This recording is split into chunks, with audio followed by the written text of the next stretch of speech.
सोगा unit number 3 as far as I remember. अपन दोनों plan कर लेते हैं ना, टाइम सेव करते हैं यार। हम तब तक प्लान आउट कर लेते हैं कि सर आज हम क्या क्या खत्म कर सकते हैं। सोगा डेफिनेटली खत्म हो जाएगा, पक्की बात है सर। सोगा यूनिट 3 इंटू 4, इसके साथ हम कर सकते हैं ICA का 7, 8, 9, ये हम कर सकते हैं। इसके ऑप्शन में हमारे पास हो सकता है कंपनीज एक्ट, और कोई छोटा चैप्टर लेना पड़ेगा, बड़ा तो नहीं होगा, छोटा कोई लेना पड़ेगा। कंपनी प्लस LLP कर सकते हैं। बताओ क्या करना है सोगा के साथ क्या करना है, आप बताओ। जितने लोग आ गए अपन टाइम वेस्ट नहीं करते, आप लोग डिसाइड करो क्या करना है। यासीन बोलता है company and LLP। I am fine with anything, आप बता दो। Will go with the majority, will go with majority. जितने भी लोग आ चुके हैं वो वहां कसम सभी कंपनी LLP बोल रहे हैं। ऐसा क्यों है? 3 जन का वैसे है, 4 जन का, 5 जन का, सब एक ही चीज बोल रहे हैं, ऐसा कैसा? ये तो अपना वो हो गया यूनानिमस कंसेंट, यूनानिमस कंसेंट जैसा हो गया ये तो। ठीक है, इन दैट केस जो लोग आ चुके हैं हम फिर इसको फाइनल रखते हैं सर। IC को थोड़ा रिवीजन करके फिर घर के फिर आगे बढ़ देंगे सर। हाँ good idea Yasin, very good idea, कर सकते हैं सर। सर क्या क्या क्या इंपॉर्टेंट टॉपिक्स है अखिलेश? सब कुछ बता दूंगा, सेक्शन नंबर के साथ बता दूंगा।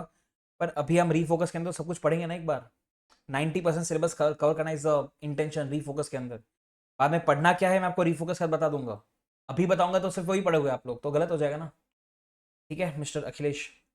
हाँ मैं बताऊंगा ना रे, मैं हर चैप्टर में वैसे ही बता ही रहा हूँ, करते करते अलग से ही बता दूंगा आपको। मैं हर अटेम्प्ट के पहले आपने सीनियर से पूछना, बिफोर एवरी अटेम्प्ट मैं एक लिस्ट भेजता हूँ 30 क्वेश्चन की कि इसमें से एग्जाम में आएगा। आपका 75 मार्क्स का पेपर उसमें से ही आता है, तो मैं आपको भी दूंगा। ठीक है, डोंट वरी।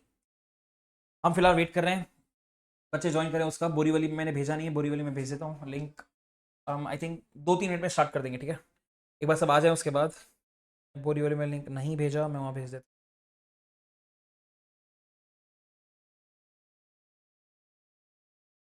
ओके यहाँ भेजा,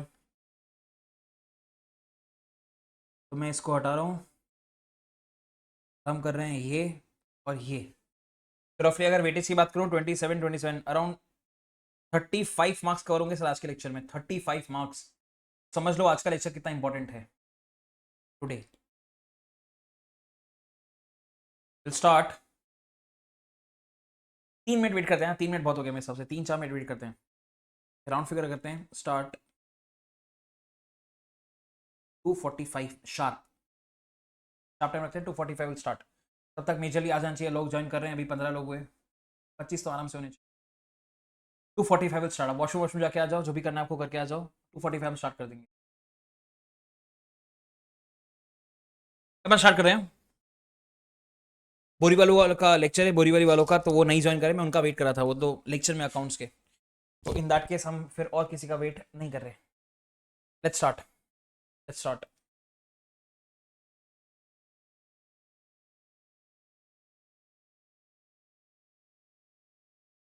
यूनिट नंबर 2 वाज डन।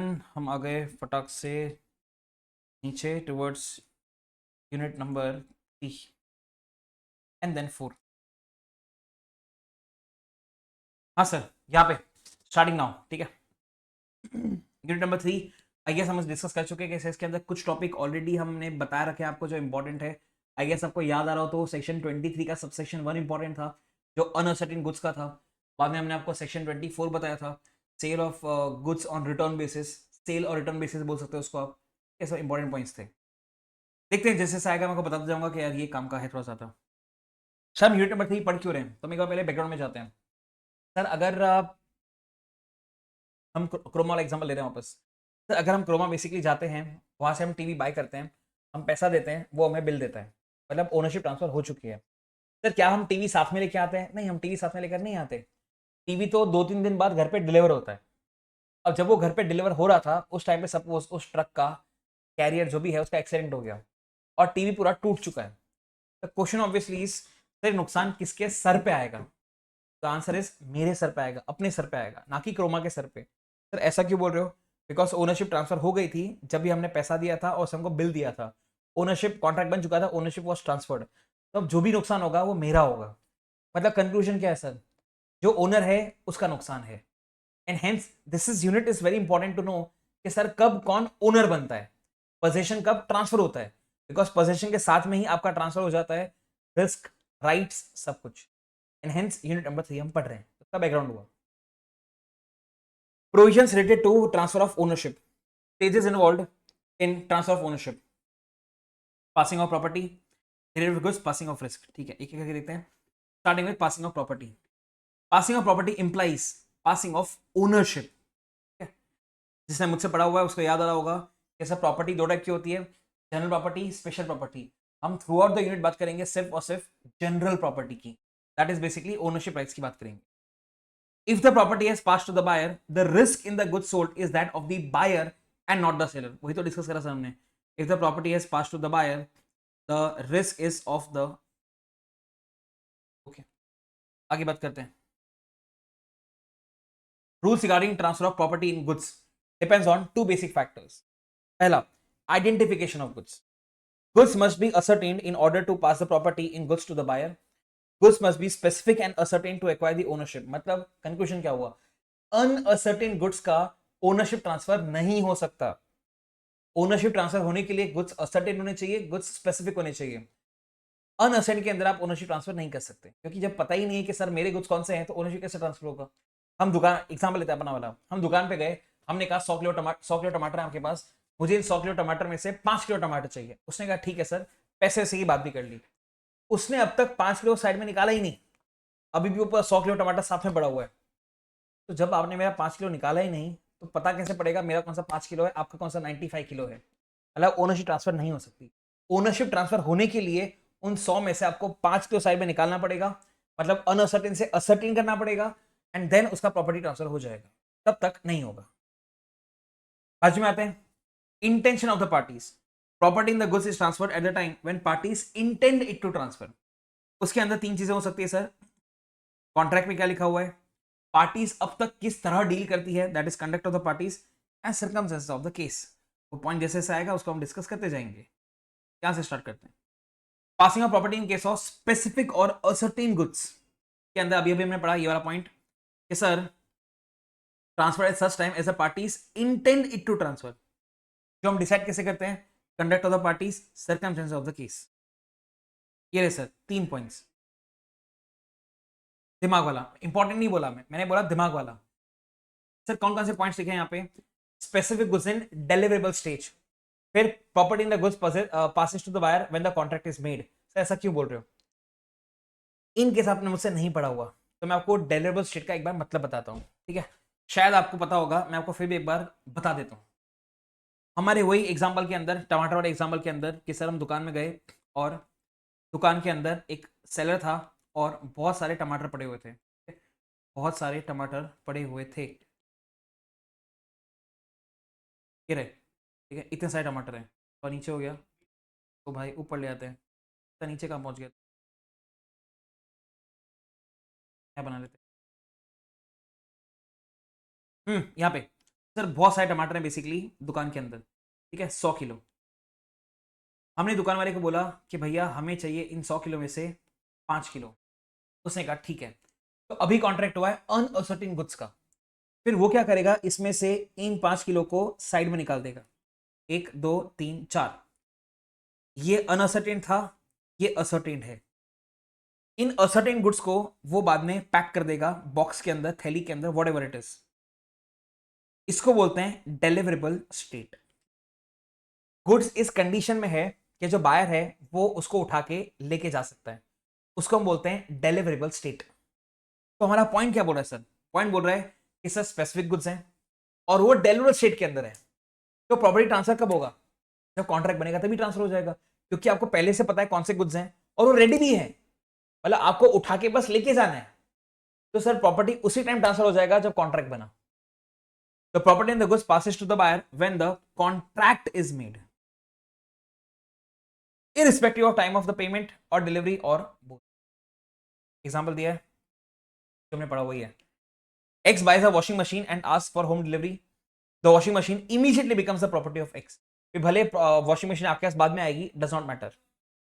नीचे आते हैं, अच्छा point, specific goods to be put in deliverable state. ऊपर क्या था, डिलीवरेबल स्टेट में है, यहां पे क्या बोल रहे हैं, डिलीवरेबल स्टेट में लाना है, मतलब सर यहां तक हो गया, यहां तक एक, यहां तक हो चुका है, अनसर्टेन थे, वहां से हमने साइड में निकाल दिया, अब तक रेडी नहीं है, तो प्रॉपर्टी ट्रांसफर होगी कब, जब उसको आप रेडी कर दोगे, मतलब जब उसको आप बॉक्स में डाल दोगे और सामने बायर को बता दोगे कि भाई आके ले जा। तो अगर गुड्स डिलीवर शीट में नहीं है तो उसको आप पहले डिलीवर शीट के अंदर लेकर आओगे, लाने के बाद आप बायर को बताओगे और तब ओनरशिप ट्रांसफर हो जाएगी। सर कितना सिंपल है, पढ़े उसको एक बार अपन, ये देख, where there is a contract for sale of specific goods, seller is bound to do something to the goods for putting them in delivery state. The property does not pass until such thing is done and buyer has notice thereof. तो जो काम करना था वो आपने कर दिया मतलब उसको आप डिलीवरी शीट के अंदर लेकर आ गए और आपने बायर को बता दिया, तब ओनरशिप ट्रांसफर हो जाएगा। सर ठीक है, आगे बात करते हैं। ठीक है, सेम बुक वाला एग्जांपल है, जैसे हमने एक लैपटॉप पसंद करा, लैपटॉप के अंदर ऑपरेटिंग सिस्टम इंस्टॉल्ड नहीं है, बिना ऑपरेटिंग सिस्टम के लैपटॉप चालू भी नहीं होगा, तो लॉ मेकर क्या बोलता है, सर जो सेलर है वो उस लैपटॉप के अंदर पहले ऑपरेटिंग सिस्टम इंस्टॉल करेगा, मतलब उसको डिलीवरी शीट में लेकर आएगा, फिर बायर को बताएगा और ओनरशिप ट्रांसफर हो जाएगी। Last, specific goods in delivery state when seller has to do anything to put in the delivery state. हमने इसमें एग्जांपल लिया था आर्टिफिशियल ग्रास का, इंशाल्लाह आपको याद हो तो हमने इसमें एग्जांपल लिया था आर्टिफिशियल ग्रास का, कि सर दिख रहा है मुझे कि कौन सा ग्रास मेरे घर पे आने वाला है, स्पेसिफिक गुड्स है, पर अब तक हमने फाइनल एग्जैक्ट प्राइस डिस्कस नहीं करा, सिर्फ एस्टिमेट डिस्कस करा। सर क्यों, यार जब ग्रास मेरे घर पे आएगा आर्टिफिशियल ग्रास, जब उसको बिछाया जाएगा तब पता पड़ेगा कितना स्क्वायर मीटर यूज हुआ, बिछाने के बाद पता पड़ेगा कितना फेविकॉल यूज हुआ, कितना लेबर यूज हुआ। तो यहाँ पे ओनरशिप ट्रांसफर कब होगी सर, जब आपको जो प्राइस डिटरमाइन करना था आपने वो प्राइस डिटरमाइन कर लिया एंड अगेन आपने बायर को बता दिया कि भाई ऐसा है, काम हो गया है, तो ओनरशिप ट्रांसफर हो जाएगी। देखिए यहाँ पे contract for sale of specific goods, seller is bound to weigh, measure, test or do something for purpose of ascertaining price. The property in goods passes to the buyer only when such thing is done. जो काम करना था, जो आपको बिछाना था grass, आपने बिछा दिया, and buyer has notice of. तो सर एग्जैक्टली वही तो हो गया जो हमने ऊपर पढ़ा था यार, ऊपर भी तो यही लिखा हुआ है, नीचे भी तो यही लिखा हुआ है, one in the same, it's one and the, mark this, very important. मैंने आपको जो क्लास में करवाया था, मैंने आपको इसको तब भी इंपॉर्टेंट मार्क करवाया था, मैं आपको इसको अभी भी इंपॉर्टेंट मार्क करवा रहा हूँ। ठीक है, काफी अटेम्प्ट हो गए, एग्जाम में नहीं आया है sir, can be tested any time.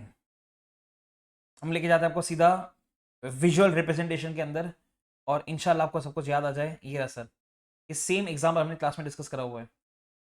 तो क्या डिस्कस करा है आपने, 6 मार्क का क्वेश्चन है, अनगिनत बार एग्जाम में आ चुका है, मतलब काउंट नहीं कर सकता, इतनी बार एग्जाम में आ चुका है, एमटीपी में आरटीपी में इतनी बार आ चुका है। हम बात करें with respect to passing of property in case of unascertained goods. तो सर क्या होता है उसके अंदर, बिकॉज अनसर्टेन से असर्टेन तो करना पड़ेगा ना, हमने अभी भी पढ़ा। तो लॉ में क्या बोलता है, विजुअलाइज करना। ठीक है, इस डायग्राम के सामने है, विजुअलाइज करना। सर सबसे पहले मैं दुकान पे गया, दुकान पे जाके मैंने बोला कि मुझे कश्मीरी एप्पल चाहिए, उसकी दुकान में 100 किलो कश्मीरी एप्पल पड़ा हुआ है, मतलब स्टेप नंबर 1 क्या हुआ, contract for sale of unascertained goods हुआ। ठीक है सर, मेरे बोलने के बाद दुकान वाले ने, मैंने 5 किलो बोला था, दुकान वाले ने 5 किलो कश्मीरी एप्पल ही साइड में निकाला, मतलब the goods shall conform to the description, जैसा बोला वैसा ही होना चाहिए। ओके सर, थर्ड की बात करते हैं। सर गुड्स साइड में निकाल के उसने उसको पैक कर देना चाहिए, बिकॉज हम पढ़ चुके हैं जब तक चीजें डिलीवरी स्टेट में नहीं है तब तक ओनरशिप ट्रांसफर हो ही नहीं सकती, अभी अभी हम पढ़ कर आ रहे हैं। तो अगेन विजुअलाइज करना, रट्टा नहीं मारना पड़ेगा। इसमें दुकान में गया, मैंने जाकर दुकान में बोला कि मुझे 5 किलो कश्मीरी एप्पल चाहिए, ये हो गया हमारा step number 1, that is contract for sale of unascertained goods, future goods जो भी आपको बोलना है।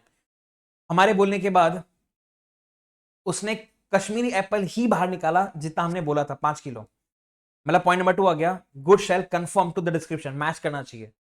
तीसरा, सर उससे निकाल के उसको पैक कर दिया, मतलब वो उसको डिलीवर स्टेट के अंदर लेकर आ गया। सर व्हाट नेक्स्ट, मैं जाऊंगा उसके पास, सामान उठाऊंगा और वहां से निकल जाऊंगा। पैसे कब देना है, कब नहीं देना, कितना देना है, कैसे देना, वो सब बाद में होगा सर।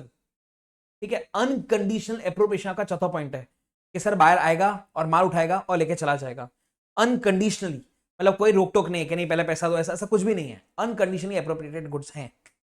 फिर पांचवा जो बात करता है एप्रोप्रिएशन की, एप्रोप्रिएशन मतलब जो आपने सिलेक्ट करा था, छांटा था आपने जो, अब जो आपने वो 100 किलो में से 5 किलो एप्पल छाटे, वो दो तरीके से छाट सकते हो।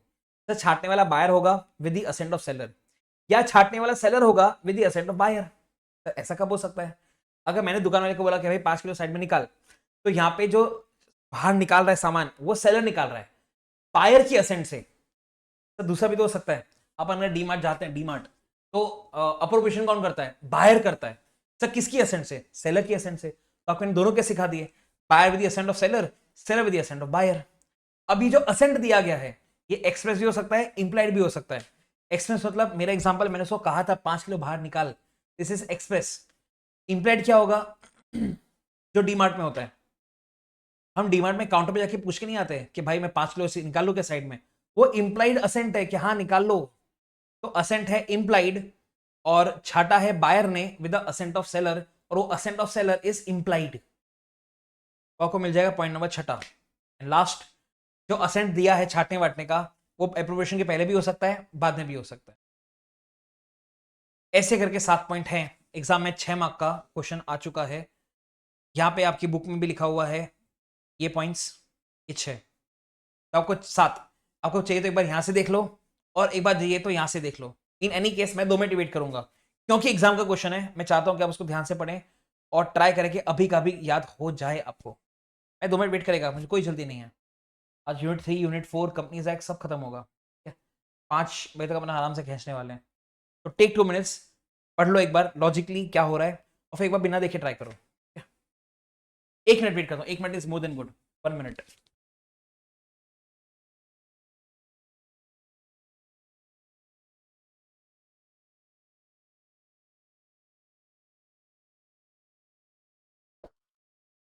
आगे सुपर इंपॉर्टेंट था, ठीक है। 24 इसके बाद वाला भी सुपर इंपॉर्टेंट, नीचे लिखा हुआ है मैंने, गुड्स सेंट ऑन अप्रूवल और ऑन सेल और रिटर्न बेसिस। ठीक है, हम इसका बात भी कर ही लेते हैं। सेक्शन नंबर 24 देखते हैं टॉपिक क्या बोलता है। बहुत आसान, यकीन, हम हमारे एग्जाम्पल पे स्टिक करते हैं हमेशा। एक एग्जाम्पल रहेगा, हमेशा याद रहेगा, मल्टीपल एग्जाम में कंफ्यूज हो जाओगे। हमने एग्जाम्पल लिया था बेडशीट का, ऐसा आपको याद आना चाहिए कि सर एक बेडशीट वाला है, वो अपनी बेडशीट बेच रहा है। 3 आंटियां थी, 3 आंटियां। पहली आंटी कौन थी? जो टाइम पास करना था। दूसरी आंटी कौन थी? जिसको टाइम पास नहीं करना था, वो आई बेडशीट लिया चली गई। हमको थर्ड आंटी में इंटरेस्ट था, ऐसा आपको याद आना चाहिए, क्योंकि थर्ड आंटी हमारी कंफ्यूज है कि बेडशीट लें या ना लें, शी इज कंफ्यूज। मतलब उसको समझ में आया कि लेट्स से कोई स्पाइडरमैन की बेडशीट है, तो बच्चे को पसंद आएगा कि नहीं आएगा पता नहीं। तो वो दुकान वाले को बोलते हैं कि मुझे समझ में नहीं आया मैं लूँ कि ना लूँ। दुकान वाला क्या बोलता है? अरे आप ले जाओ, मैं 1 हफ्ते बाद वापस आऊंगा, आपको ना जमे तो मुझे वापस दे देना। ऐसा दुकान वाला बोलता है आंटी को। अब जैसे दुकान वाले ने ये बोला, सर ये कॉन्ट्रैक्ट हो गया फॉर सेल और रिटर्न बेसिस वाला। अब जैसे ये सेल और रिटर्न बेसिस वाला कॉन्ट्रैक्ट हो गया, 4 केस बन सकते, अब क्योंकि मैं 3 लिखे हैं, मैं आपको 4 केस बताता हूँ। 4 केस हो सकते हैं। 1 हफ्ते बाद आंटी ने बोला कि मुझे बेडशीट अच्छा लगा, तो ओनर आंटी। 1 हफ्ते बाद आंटी ने बोला कि मुझे बेडशीट अच्छा नहीं लगा, तो ओनर सेलर हो गया। थर्ड, सर 1 हफ्ता खत्म हो गया, आंटी ने कोई जवाब ही नहीं दिया 1 हफ्ते बाद भी, ओनर कौन हुआ? Sir aunty. Last case, sir 1 हफ्ता खत्म होने से पहले आंटी ने वो बेडशीट किसी को गिफ्ट कर दिया, ओनर कौन हुआ? आंटी, बिकॉज उन्होंने गुड्स के ऊपर डोमिनेशन दिखाया, डोमिनेशन।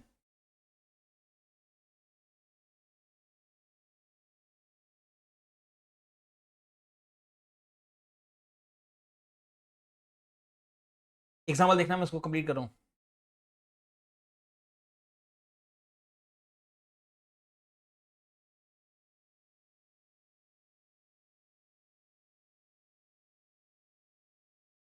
डन, चेक करो। हमने एग्जैक्टली exactly यही डिस्कस किया क्लास के अंदर। प्लीज हैव अ लुक, मैं वेट कर रहा हूँ। एक बार हो जाए तो मुझे बताना आपको समझा या नहीं समझा। 24 वाला पॉइंट, ठीक है। पढ़ने के बाद टेल मी आपको एग्जाम्पल समझा। हमने सेम एग्जाम्पल क्लास में करा हुआ है जहां तक मुझे याद है, बट स्टिल एक बार देख लो एंड रिकॉल करो कि आपको रिकॉल मतलब सारा का सारा हुआ या नहीं हुआ। एल wait.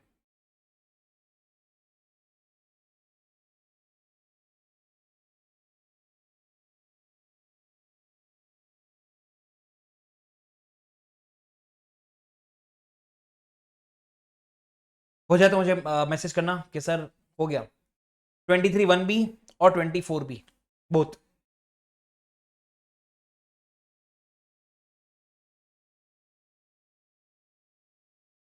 When done, let me know.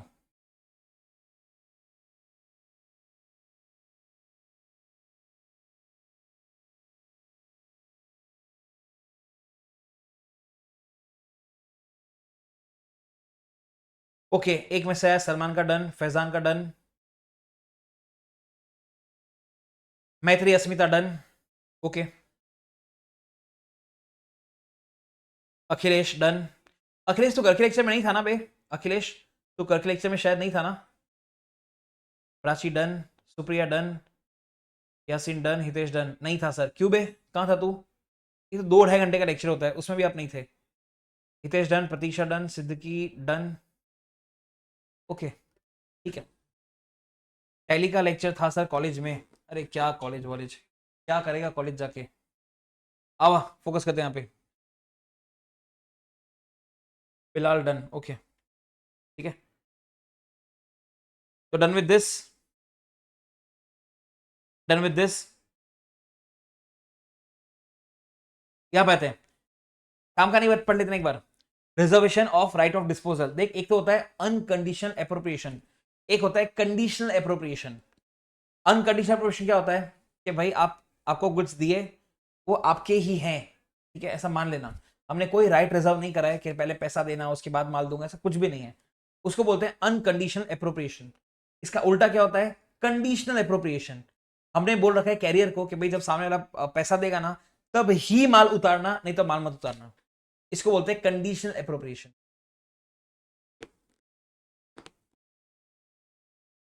ये रहा, ठीक है, सेम पढ़ चुके ऑलरेडी सब पॉइंट हम। Risk prime of passive property, जिसका प्रॉपर्टी उसका रिस्क, पढ़ चुके हम ऑलरेडी। इंपॉर्टेंट, ठीक है, काम का, काम का। Transfer of title by non owners. मेरे पास डायग्राम इसका है, मैं एक बार देख लेता हूँ, नहीं हुआ तो मैं ड्रॉ कर दूंगा, कोई दिक्कत नहीं है। नहीं, आई हैव द डायग्राम। और अपने एग्जैक्ट यही डायग्राम क्लास में बना रखे हैं, सेम डायग्राम अपने क्लास में बना रखे हैं। देख, स्टार्ट करते हैं ना। पहले हम बैकग्राउंड में जाते हैं, ठीक है, ऑल द रिवीजन लेक्चर है, हम पहले बैकग्राउंड में जाते हैं। Transfer of title by non owners. सब प्राइमा फेसी लॉ क्या है? प्राइमा फेसी लॉ इतना है कि जो मालिक है वो ओनरशिप ट्रांसफर कर सकता है, ठीक है। हम लोग पढ़ चुके हैं ऑलरेडी कि कंडीशन टू टाइटल, कि हम ऐसा मान के चलते हैं कि जो बेच रहा है वो बेचने की ताकत रखता है। जो मालिक है वही चीज को बेच सकता है, वही ओनरशिप ट्रांसफर कर सकता है। फिर आपको मेरा वो हैक याद आ रहा हो तो हमने सिखाया था आपको, जीटी जीटी देगा, बीटी बीटी देगा। हमने आपको ये रट्टा मरवाया था। इससे आपके पास अगर गुड टाइटल है तो आप भी आगे गुड टाइटल ही पास करोगे, आपके पास बैड टाइटल है तो आप आगे भी बैड टाइटल ही पास करोगे। सर लैटिन क्या था? नेमो डेट क्वाड नॉन हैबिट। नेमो डेट क्वाड नॉन हैबिट, जहां पे मैं सबको डिस्कस कर रहे थे कि sir one can not pass what he has not got. जो आपके पास है ही नहीं उसको आप ट्रांसफर कैसे कर सकते हो? पर फिर इसके अंदर एक्सेप्शंस थे, ठीक है, लॉट ऑफ देम, जिनका सिमिलैरिटी है प्लेज बाय नॉन ओनर्स के साथ, ठीक है। अब फोकस करते हैं। ये देख, आपको पहले वो डायग्राम दिखेगा, जीटी जीटी और बीटी बीटी, आपको सबसे पहले वो दिखना चाहिए जो हमने क्लास में आपको डिस्कस करवाया है कि सर मुझसे अगर चोरी करा ए ने, उसके पास बीटी आएगा। वो अगर किसी को बेचेगा उसके पास भी बीटी ही आएगा। नीचे, सर मैंने किसी को बेचा जेन्यूनली, जिसको बेचा उसके पास जीटी, वो जिसको बेचेगा उसके पास भी जीटी, तो बीटी बीटी दे रहा है, जीटी जीटी दे रहा है। ओके सर, हम पढ़ रहे हैं इसके एक्सेप्शंस, हम पढ़ रहे हैं इसके एक्सेप्शंस। आप ये सारे डायग्राम क्लास में बना चुके हैं, ऑब्वियसली ये 3D डायग्राम है, आपने 2D बना रखा है, पर डायग्राम आपके पास यही बने हुए हैं। जो मुझसे नहीं पढ़े हुए प्लीज थोड़ा ध्यान से पढ़ना सर। यहाँ पे एक्सेप्शंस, एक्सेप्शन का मतलब क्या? सर आप ओनर नहीं हो फिर भी आप सामने वाले को गुड टाइटल पास करोगे। You are not the owner, you will still pass a good title to the buyer. उसका पहला केस, प्रिंसिपल ने एजेंट को बोला कि ब्रो मेरे को मेरी कार बेचने का है 10 लाख के अंदर। एजेंट जाके उसको 7 लाख में बेचने का कॉन्ट्रैक्ट करके आ गया। बेचा किसने? एजेंट ने। एजेंट कौन? Non owner. अब जिसने खरीदा उसने अगर गुड फेथ में खरीदा मतलब उसको नहीं पता था कि प्रिंसिपल ने 10 लाख बोला था कम से कम, तो उसको नहीं पता, मतलब थर्ड पार्टी ने गुड फेथ में खरीदा, he will become the owner.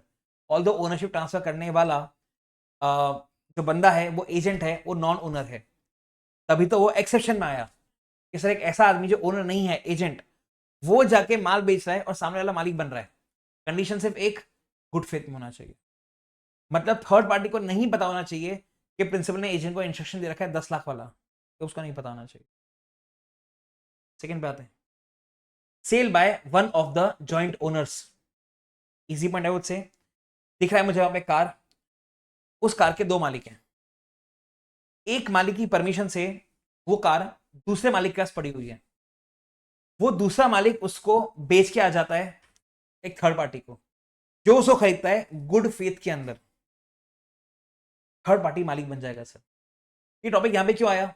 Because sir जिसने कार बेचा, ये वाले भैया हमारे, ये तो पार्ट ओनर है ना, ये एब्सोल्यूट ओनर थोड़ी है, ये तो पार्ट ओनर है। पर कार जो बेचेंगे, कार तो पूरी ही बेचेंगे सर, तो जिसको भी आपने बेची उसने अगर गुड फेथ में लिया है तो उसके पास गुड टाइटल आएगा। और अगेन आपने यही डायग्राम बना रखा है बुक के अंदर, sale by person in position under voidable contract. ये भैया है दुकान पे और बंदूक दिखाई और 1 बजे दुकान अपने नाम कर ली, बुढ़े वाले भैया हैं, पुलिस के पास गए 3 बजे, काका चाय तो बोलना, आगे क्या चाय, एकदम गर्म पानी देना, जो दुकान वाला, और गेट बंद कर देना, जो दुकान वाला है वो पुलिस के पास गया 3 बजे, ये देख 3 बजे, पर इसके पहले हमारे ये स्मार्ट वाले भैया 2 बजे मिस्टर एक्स को दुकान बेच दिया। अगर मिस्टर एक्स ने खरीदा उस दुकान को इन गुड फेथ तो वो मालिक बन जाएगा। बेचने वाला कौन सर? Non owner. फिर भी मिस्टर एक्स मालिक बन गया and that is why it is an exception. आपके सामने 3 पॉइंट, मैं यहीं बैठा हूं, आई वेट 30 सेकेंड्स, ये 3 पॉइंट देखो, डाउट है तो मुझसे पूछ सकते हैं, आपके सामने बैठे हुए हैं, डाउट है इन 3 पॉइंट के अंदर तो आप मुझसे पूछ सकते हैं।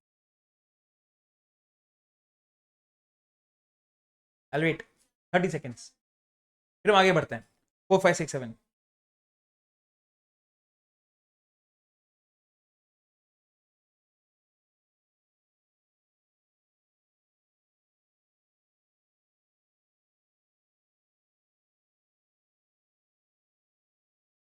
Gayatri, no sir, no sir मतलब क्या समझा या नहीं समझा? नो सर डाउट के लिए कि समझने के लिए?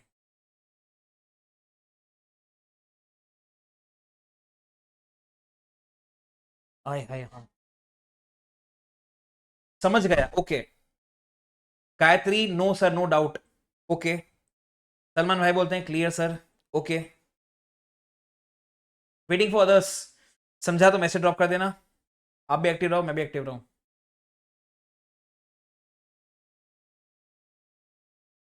अखिलेश क्लियर सर,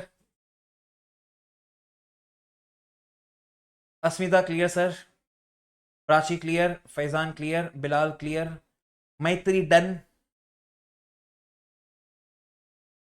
ओके माशाल्लाह। हितेश प्रतीक्षा का मैसेज भी आ गया। हम आगे बढ़ते हैं टुवर्ड्स फोर्थ पॉइंट। हमारे फोर्थ एंड फिफ्थ पॉइंट सबसे फनी पॉइंट्स थे, सबसे funny fourth and fifth point थे, स्पेशली फिफ्थ पॉइंट बहुत फनी था। ठीक है, फोर्थ पॉइंट की बात करते हैं। सर आप डी कैथलॉन गए, आप डी कैथलॉन गए, आपने वहां से बाइसिकल परचेज किया, पैसा दिया, बिल ड्रॉ करा, सब कुछ हो गया, आप मालिक बन गए बाइसिकल के। पर आपने डी कैथलॉन को बोला कि यार मैं 2 दिन बाद डिलीवरी लेके जाऊंगा बिकॉज मुझे आउट ऑफ स्टेशन जाना है ऐसे डायरेक्ट, तो I will come after 2 days and collect the bicycle. Decathlon बोलता है ठीक है सर हमारे पास, हम रखेंगे इसको। अब ओनर कौन है? खरीदने वाला। पोजीशन किसके पास है? Decathlon. Decathlon next day same bicycle किसी और को बेच देता है। अब जिसको बेचा उसने गुड फेथ में खरीदा, he will get a good title. तो यहाँ पे डी कैथलॉन नॉन ओनर क्यों हुआ? बिकॉज ओनर तो मैं हूं ना, बाइसिकल में खरीद चुका हूं। अरे डिलीवरी 2 दिन बाद थी, ओनरशिप ट्रांसफर तुरंत हो गई थी। और बेचने वाला जो भैया है हमारा, वो बेचने वाला नॉन ओनर है डी कैथलॉन, एंड हेंस वो इस टॉपिक के अंदर फॉल करा sir. Fifth very funny point I would say, हम डी कैथलॉन से बेसिकली बाइसिकल लेकर गए टेस्ट ड्राइव का बोलकर, और टेस्ट ड्राइव का बोल के जाके हमने बाइसिकल को बेच दिया। तो बेचने वाला कौन? अपन। सर क्या हम ओनर है? नहीं, अरे हम तो ट्रेजर में निकाला था ना, और जिसको हमने जाके बेचा उसने गुड फेथ में लिया, ठीक है, सारे पॉइंट्स में गुड फेथ है, सिवाय लास्ट 2 पॉइंट के। सामने वाला मालिक बन जाएगा, सामने वाला मालिक बन जाएगा। तो 4 एंड 5 सब बोल सकते हैं अपन कि opposite to each other, opposite to each other. Sixth repeat concept है एस्ट्रोफिल वाला, कि सर कार का मालिक आराम से बैठा हुआ है, उसी रूम के अंदर 2 लोग और बैठे हुए हैं, और एक आदमी इस कार को बेचने की बात कर रहा है, ठीक है, ये देख, ये मालिक है, ये मालिक है, ठीक है, ये नॉन ओनर है, ये भैया नॉन ओनर है, वो ये वाली कार को बेचने की बात कर रहे हैं इस भैया को 3 लाख में। जिसका मालिक कौन है? ये है।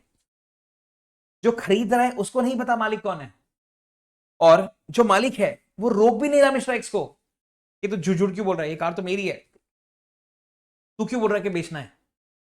लॉ में क्या बोलता है, अगर ओनर कुछ नहीं बोलता, ओनर कुछ नहीं बोलता और ये सुन रहा है, इन दोनों की बात ये सुन रहा है, सुन रहा है और कुछ नहीं बोलता, और नॉन ओनर जो है, कार का मालिक नहीं है, वो 3 लाख में कार को बेचने की बात कर लेता है। लॉ मेकर बोलता है सर अब ये कार 3 लाख में बिकी जाएगी, आप कुछ नहीं बोल सकते। सर क्यों? एस्ट्रोफिल, आप सुन के भी चुप रहे, आपके चुप होने को हम हाँ मान लेंगे। तो बाय वर्ड्स और बाय कंडक्ट ओनर ने जता दिया बायर को कि मालिक वो नहीं, मालिक एक्स है। तो अब बीच में आके आप कुछ बोल नहीं सकते, भयाकार। कंडीशन सेम ही रहेगा, सामने वाले गुड फेथ में खरीदा होना चाहिए, उसको नहीं पता होना चाहिए कि मालिक कौन है इसका, उसके एंड से गुड फेथ ही होना चाहिए। पहले 6 पॉइंट के अंदर गुड फेथ है, सिंपल भाषा में बात करूं तो। Again waiting 30 seconds, point number 4 5 6। Again waiting 30 seconds, point number 4 5 6। देखिए कहीं डाउट है या कुछ समझ में नहीं आया तो मैं वेट करता हूं।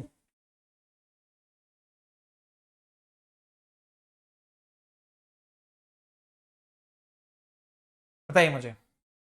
4 5 दो ही बचे, 4 5 6 के बाद वेटिंग।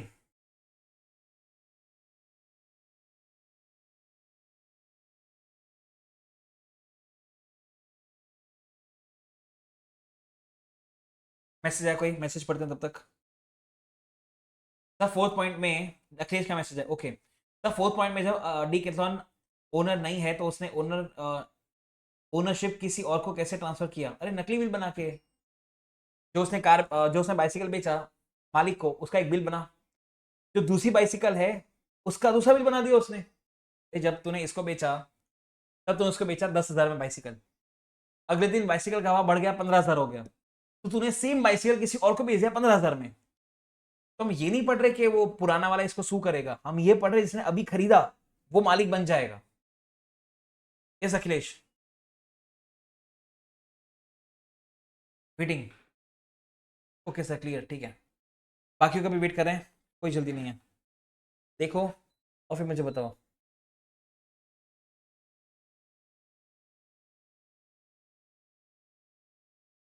ओके, मैसेज आ रहे हैं अब तक क्लियर के।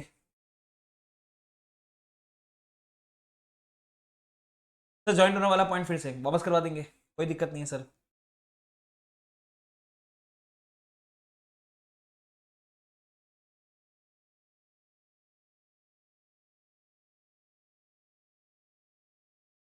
आखिरी में पढ़े तो मैं इसका डाउट क्लियर कर देता हूँ। ज्वाइंट ओनर वाला, इस कार के 2 मालिक हैं, इस कार के 2 मालिक हैं, ठीक है, ये 2 मालिक हैं। इसकी परमिशन से ये कार इसके पास पड़ी हुई है, दूसरे कोनर की परमिशन से वो कार इसके पास पड़ी हुई है। ये भैया क्या करता है, उस कार को बेच देता है। खरीदने वाले को नहीं पता कि इस कार का दूसरा मालिक भी है, उसको तो लगता है कि यही मालिक है, कार इसकी हो जाएगी सर, कार इसकी हो जाएगी। हाँ सर अभी समझा, सिद्दीकी का मैसेज था। Are we now clear?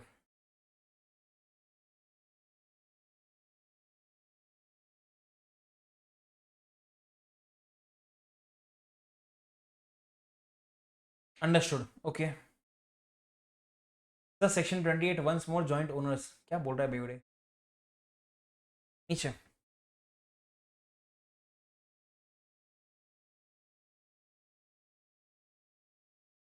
7 I guess सबसे आसान पॉइंट है, हम लोग पढ़ चुके हैं इसको, हम आगे भी पढ़ेंगे यूनिट नंबर 4 के अंदर।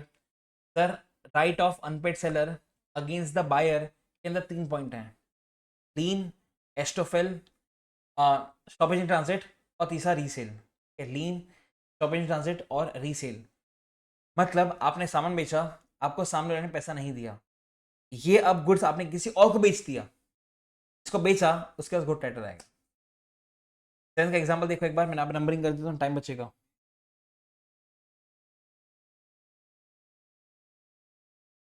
नंबर 1, नंबर 2, यहाँ पे जो सेलर भैया थे ऊपर वाले,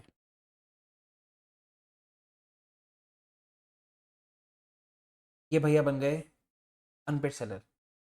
नंबर 3, ये नंबर 4। लो मैंने यहाँ पे सीक्वेंस भी ड्रॉ कर दिया आपके लिए। हमने गुड्स बेचे बायर को, सामने वाले ने पैसे नहीं दिए, तो हम सेलर से बन गए अनपेड सेलर, और क्योंकि हम अनपेड सेलर बन गए, राइट आ गया उसको रीसेल करने का, और अकॉर्डिंग मैंने रीसेल कर दिया। यहाँ पे गुडविल का जरूरत नहीं है। Please have a look.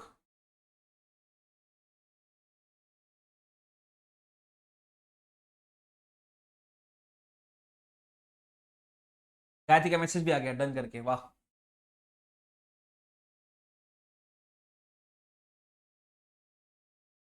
Siddiqui मैत्री done sir.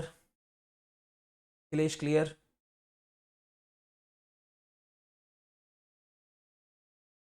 Salman done, okay आगे सबका मैसेज आ गया। 8वां, ये तो नया टॉपिक है।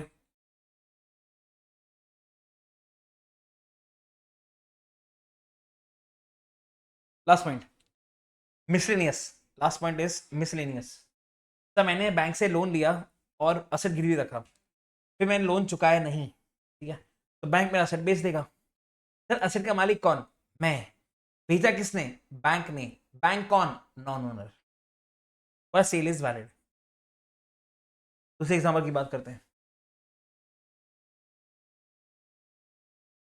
कंपनी का अगर वाइंड अप होगा तो एक लिक्विडेटर करके भैया अपॉइंट होते हैं, हम पढ़ चुके टर्कॉन्ड वाला, ठीक है। एक लिक्विडेटर अपॉइंट होता है। उस लिक्विडेटर का काम क्या होता है सर? उसका काम होता है कंपनी के एसेट्स बेचना, पैसा रिकवर करना और लायबिलिटी पे ऑफ करना, ये होता है उसका पॉइंट। तो सर कंपनी के एसेट बेच कौन रहा है? लिक्विडेटर। सर कंपनी के एसेट का मालिक कौन है? कंपनी। तो बेचने वाला नॉन ओनर है, फिर भी उसका सेल वैलिड माना जाएगा। The last point, finder of lost goods दिया कि वहां दिया हुआ है। फाइंडर ऑफ लॉस्ट गुड्स को ट्रू ओनर नहीं मिला तो उसने किसी और को अपना जो फाइंड किया था उसको बेच दिया, बस। तो ये तो मिसलेनियस वाला पॉइंट है। हम यहाँ पे आते हैं, please market important, please market important.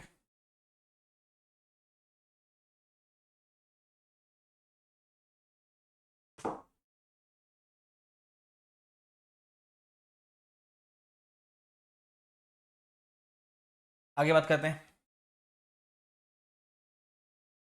1000 kg of rice, ठीक है, very simple now. Sir 100 kilo का बात हुआ था, पर सामने वाले भैया ने हमको भेजा 800 किलो। अब केसेस क्या बन सकते हैं? सर हम 800 का 800 ना कर देंगे, मैं लिखता हूँ ना आपके लिए, 800 ना, या फिर 800 हाँ। अरे मैंने आपसे 1000 मांगा, 1000 की बात हुई, आपने मुझे 800 दिया, तो या तो मैं 800 पूरा हाँ बोल दूंगा या पूरा ना बोल दूंगा।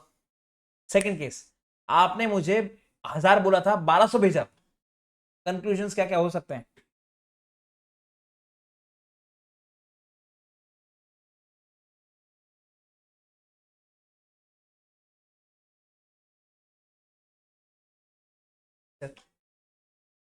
या तो पूरा 1200 मना कर दो बिकॉज जो बात हुई थी वो बात आपने फुलफिल नहीं करी, या पूरा 1200 हाँ या पूरा 1200 ना। अगर 1200 हाँ करे तो 200 का पैसा देना पड़ेगा, या फिर 1000 जितना मंगाया था उतना हाँ और 200 ना। लास्ट केस, जब उसने मुझे 1000 किलो तो भेजा, पर उसमें से जो मैंने मांगा था वो 900 किलो ही है, 100 किलो उसने वीट भेज दिया, अभी क्या करने का? तो लॉ में क्या बोलता है? 900 हाँ, 100 हाँ, या फिर 900 ना, 100 ना। एक और केस भी बन सकता है कि सर 900 हाँ करके 100 रिजेक्ट कर दिया, आपकी बुक में लिखा हुआ नहीं है, तो ये पॉसिबल केस बन सकते हैं सेक्शन 37 के अंदर। देखिए एक बार, मैं वेट करता हूँ, कुछ रह नहीं गया, मैं वो देख लेता हूँ। ये रहा देखो, लैटिन।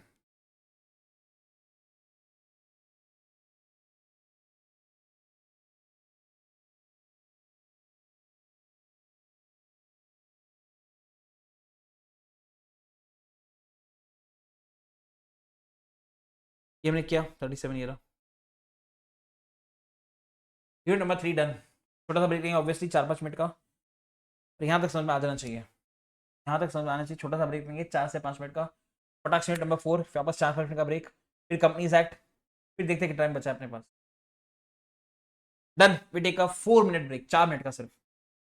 दैट इज 3:21 से 3:25।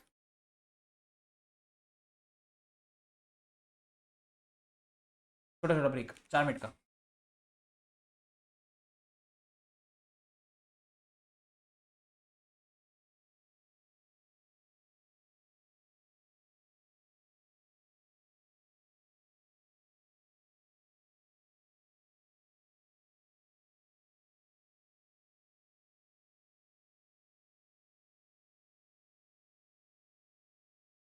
And we start. Unit number 4 सबसे इंपॉर्टेंट, मैं ऐसा बोल सकता हूं पूरे चैप्टर के अंदर। Unpaid seller again. Sir background होना चाहिए, बैकग्राउंड दिया हुआ है। मैंने क्लास में, मैं वापस दे रहा हूं एक बार, कि सर सेक्शन 45 का सबसेक्शन 1 बोलता है कि अनपेड सेलर का मतलब क्या। लॉ में क्या बोलता है, देखो सर ऐसा है, मैंने माल बेचा और आपने मुझे पूरे पैसे नहीं दिए, ठीक है, आधा नहीं बोल रहा हूं, अगर 1 रुपए भी रह गया ना, 1 रुपए भी, तो मैं बन जाऊंगा अनपेड सेलर। या फिर सर आपने मुझे चेक दिया और वो चेक बाउंस हो गया, ठीक है, इन बोथ द केसेस मुझे बोला जाएगा अनपेड सेलर। सर ऐसा क्यों? अरे मुझे मेरा पैसा नहीं मिला, तो मैं बन गया अनपेड सेलर। अब ये बाइफिकेशन करने की जरूरत क्यों पड़ रही है, सेलर या अनपेड सेलर की? सर जरूरत इसलिए पड़ रही है बिकॉज अगर आप अनपेड सेलर हो तो आपको राइट्स मिलते हैं, अगर आप अनपेड सेलर नहीं हो तो आपको राइट्स नहीं मिलते। सर कौन से राइट्स? याद करना, बिना देखे याद करना। Sir right against the goods, rights against the buyer.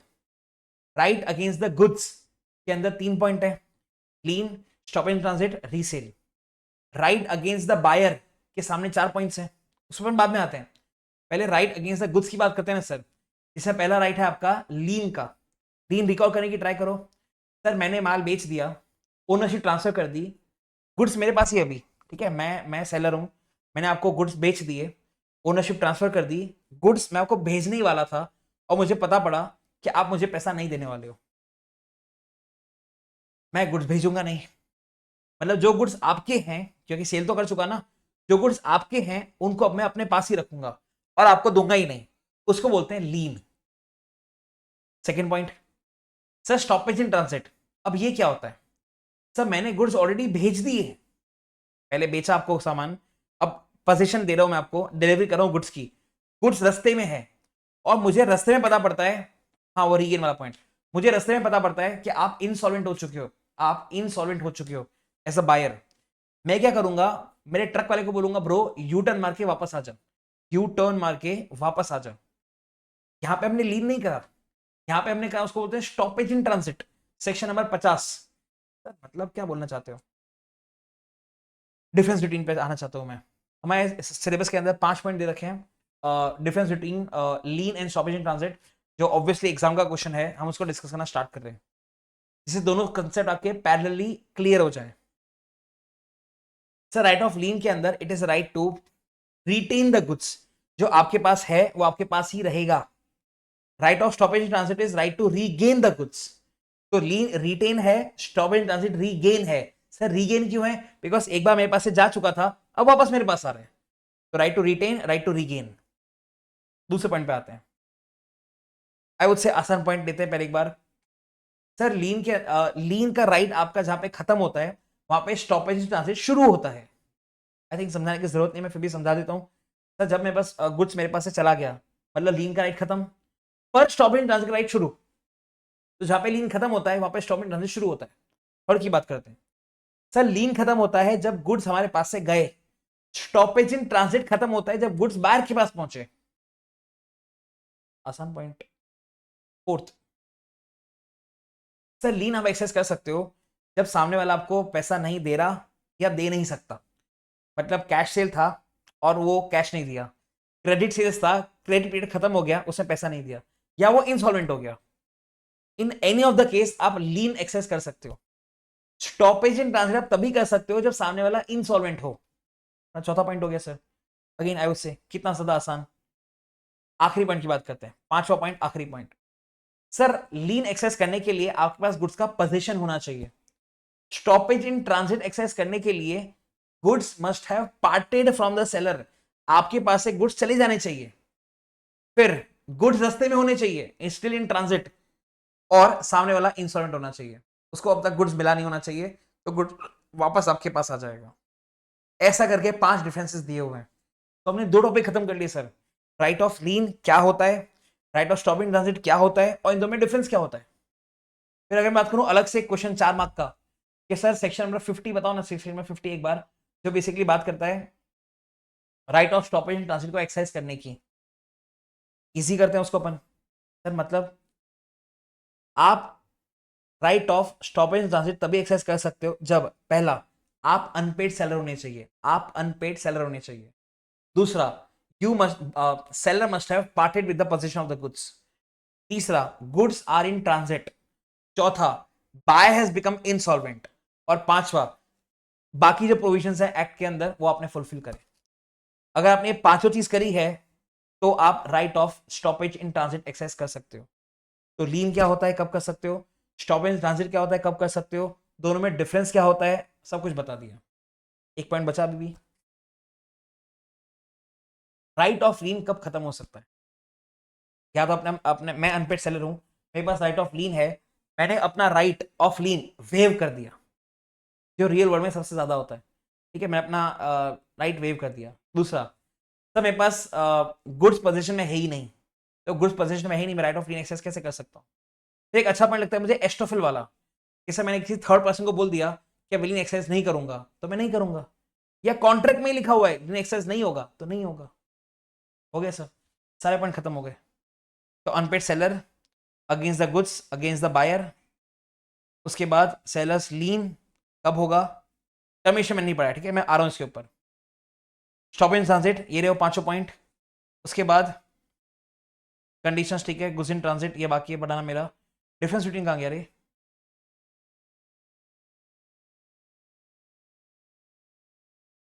Unpaid seller, इधर देख। टर्मिनेशन ऑफ लीन सारे पॉइंट पड़ा है। Right 2, right of stop in transit, और ये डिस्टिंक्शन यहां से पढ़ना तो पढ़ सकते हो, आपकी मॉड्यूल से पढ़ना तो पढ़ सकते हो। री से मैंने नहीं पढ़ाया, तो री से पढ़ाना बाकी है मेरा पॉइंट जो मुझे पढ़ाना है। और मुझे एक और पढ़ना है पॉइंट आपको, विच इज टर्मिनेशन ऑफ लीन। वो भी तो पढ़ा दिया ना मैंने, ये पढ़ा दूंगा। इतना फटाक से देखो, मैं यहीं बैठा हुआ हूँ, आई वेट 1 मिनट।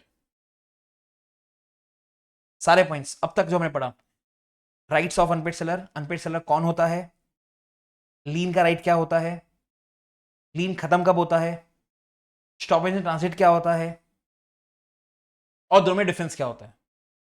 सिर्फ इतना मैं आपको पढ़ने को बोल रहा है, यहीं बैठा हूं मैं, I wait 1 minute.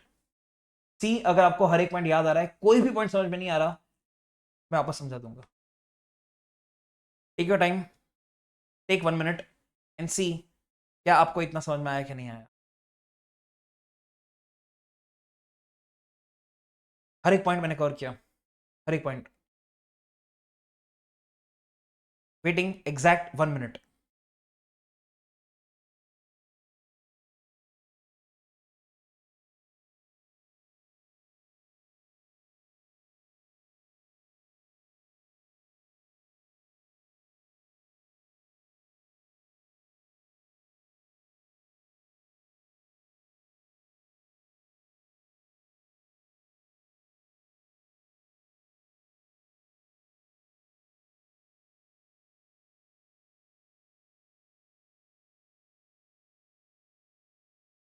30 seconds more.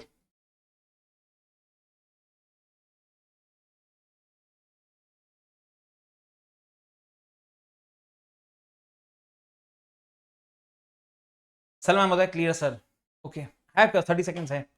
Take your time, हर एक पॉइंट आपको याद भी आना चाहिए, मतलब भी पता होना चाहिए, कॉन्फिडेंस होना चाहिए, दैट इज व्हाट मैटर्स।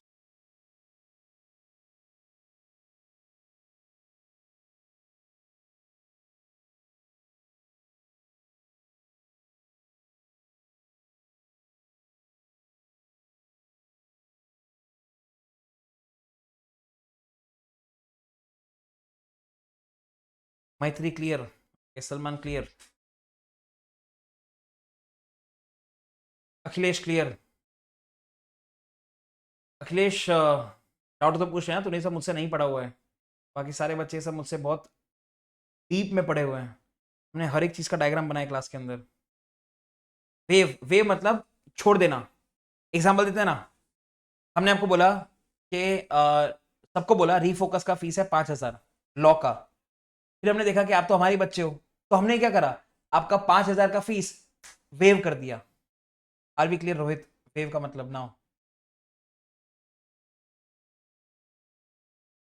अरे आपसे भी ले सकते थे ना 5,000, ये तो एडिशनल सर्विस दे रहे हैं आपको, ठीक है, क्लास में खत्म करने के बाद वापस से revision, this is additional service, पैसे का ले रहे हैं आपसे, ये भी तो क्या हमने फीस आपका। सर सेक्शन 49 का फोर्थ पॉइंट का एग्जांपल चाहिए।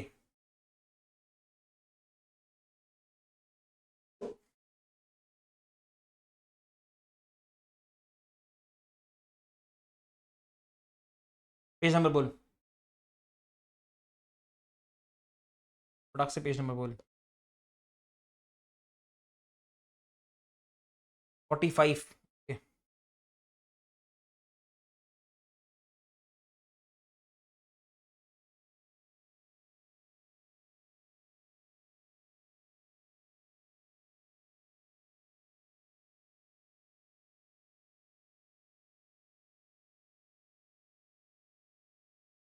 हम्म, 45 सेक्शन नंबर 49 का फोर्थ पॉइंट का एग्जांपल। अयो, एस्टोफिल वाला, ठीक है, साले तो मुझसे पढ़ा हुआ है, तो भी ऐसे गंदे गंदे क्वेश्चन पूछ रहे हैं।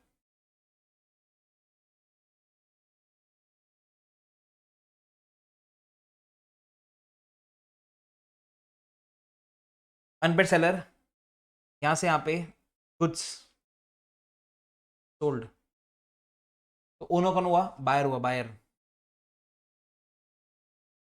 ठीक है, दिस इज नंबर 1। तो फिर क्या हुआ, इसने इसको पैसा नहीं दिया, तो फिर क्या हुआ, सेलर अनपेड सेलर बन गया, सेलर अनपेड सेलर बन गया, this is number 3।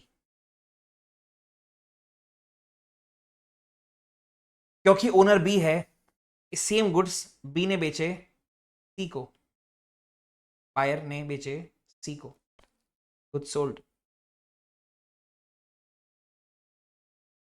Number 4,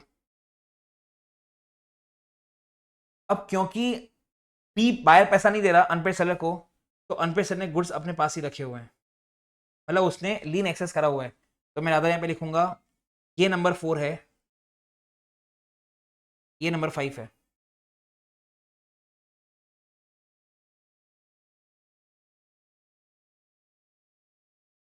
okay, okay, अब सुनना, काम की बात अब आ रही है, ये इसको बोलता है मैं लीन एक्सरसाइज नहीं करूंगा, this is point number 6। Unpaid seller third person को बोल रहा है कि मैं एक्सरसाइज नहीं करूंगा, अब होगा क्या सर, अब आप लीन एक्सरसाइज कर भी नहीं सकते। नंबर 7, क्यों, एस्टोफिल। Are we clear mister Siddiqui, understood. ये सब सीक्वेंस नंबरिंग करके बताया, 1 2 3 4 5 6 7, आउट होना ही नहीं चाहिए। बेड़े तूने डायग्राम बना हुआ नहीं क्लास के अंदर, बताना मुझे एक बार, डायग्राम बनाया नहीं तूने।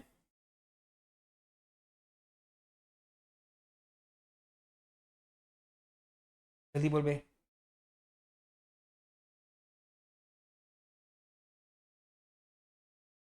इसका नहीं है, बहुत बढ़िया, बहुत बढ़िया, बहुत आगे जाओगे।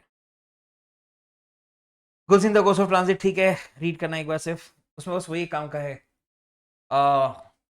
Transit comes to an end के अंदर when the carrier wrongfully denies to deliver the goods, ठीक है, एक वो पॉइंट ठीक है काम का है।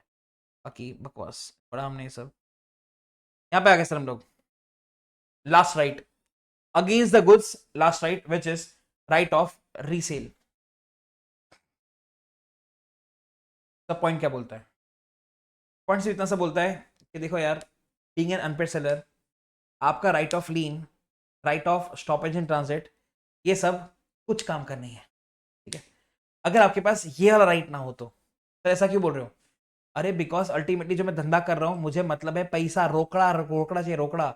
लीन और स्टॉप इन ट्रांजिट का मैं क्या करूंगा जब तक मेरे पास उन गुड्स का पैसा नहीं आएगा? तो मुझे अल्टीमेटली जो सबसे अच्छा राइट लगता है एज अ अनपेड सेलर, वो यही लगता है सर, बिकॉज इससे मुझे पैसा मिलता है। Lean and stop in transit से मेरे को पैसा नहीं मिलता, वो तो खाली सेफ्टी है कि हाँ गुड्स आपके पास रहेंगे, इसमें पैसा मिलता है सर। अब लॉ में क्या बोलता है? सर गुड्स तो आप बेच चुके हो, जो ओनर है वो तो सामने वाला बन चुका है,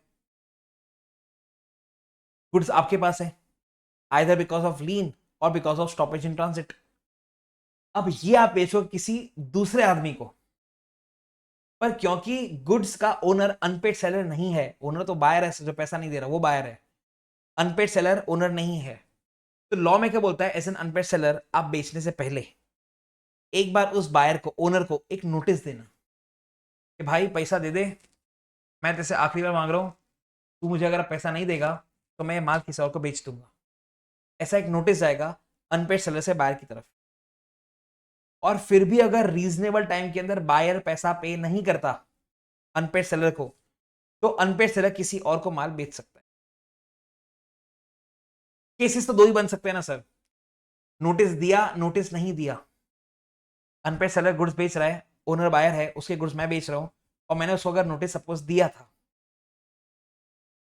उसको 10,000 में बेचता मैं, 10,000 का माल 12,000 में बिका, 2,000 रुपए एक्स्ट्रा मैं अपने पास रख लूंगा। उसको 10,000 में बेचने वाला था, किसी और को बेचा मजबूरी में 9,000 में, 1,000 उससे रिकवर कर लूंगा, बीइंग एन अनपेड सेलर। ये मेरे राइट्स हैं। तो क्यों? बिकॉज लॉ बोलता है नोटिस देना चाहिए था और मैंने नोटिस दिया था, तो मैं एक अच्छी पोजीशन में हूं। सर लॉ में क्या बोलता है, नोटिस देना, और आपने नोटिस नहीं दिया, 10,000 के गुड्स आपने बेचे 12,000 में, तो जो ऊपर का 2,000 तूने कमाया, ये तो वापस उस बायर को देना पड़ेगा, ओरिजिनल बायर को देना पड़ेगा। सपोज में 10,000 में माल बेचने वाला था, 9,000 में ही बेचा, 1,000 रुपए कम में बेचा, दैट पर्टिकुलर केस आप उससे 1,000 रुपए रिकवर नहीं कर पाओगे।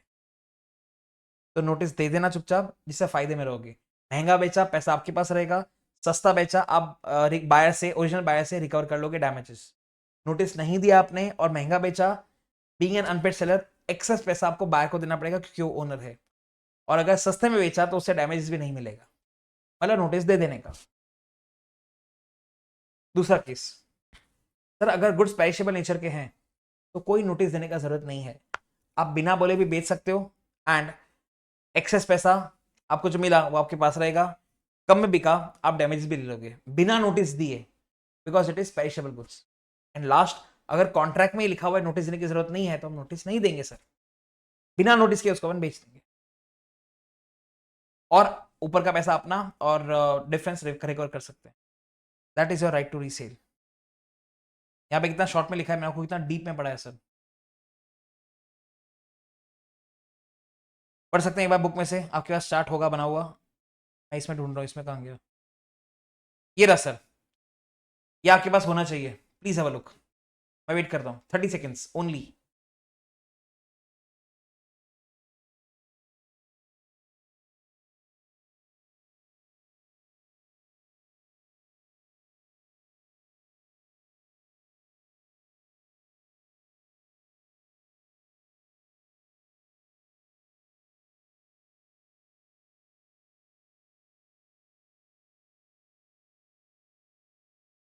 Thirty seconds.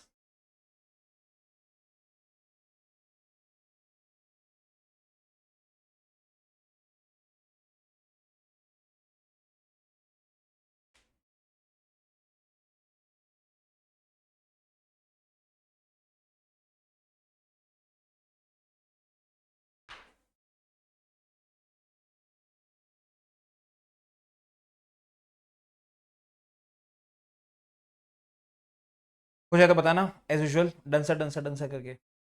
सुपर इंपॉर्टेंट है, एग्जाम का क्वेश्चन है।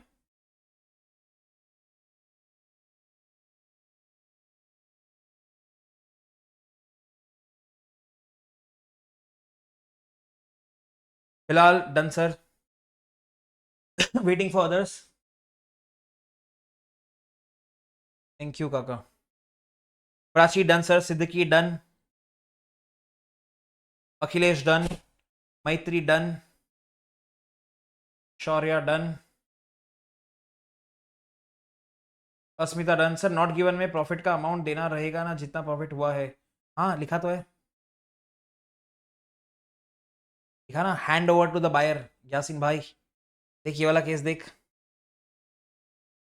ये वाला केस देख, mister Yaseen. Clear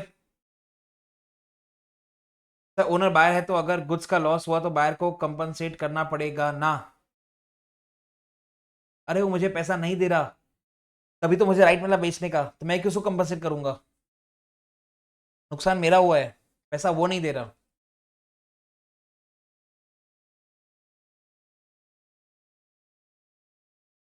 only profit और 10,000 प्लस प्रॉफिट। अरे ऊपर का प्लस लिखा तो है, प्लस 3,000, ऊपर का 3,000। कौन सा फूका भाई माल, लिखा तो है सबके अंदर। 8,000 के अंदर 2,000 का नुकसान, 13,000 के अंदर प्लस 3,000 का फायदा। एक चीज तो लिखी हुई है, मतलब बायर को ब्लर है थोड़ा सा सर। अयो, आपका सिम कार्ड का कंपनी शायद वोडाफोन आइडिया होगा। कौन सा सिम कार्ड है भाई तेरे पास, कौन सा यूज कर रहा है तू? मेरे हिसाब से तो क्लियर ही दिख रहा है। वाईफाई पे हूँ सर, बोलो और भी गरीब। और भी गरीब।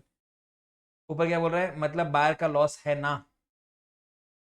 हाँ तो पैसा देना, देखो लॉस नहीं करना, अगर तो पैसा दे दे भाई, 10,000 रुपये दे दे, माल ले जा, तो सिंपल। हटा रहा हूँ, हो जाना चाहिए। ठीक है,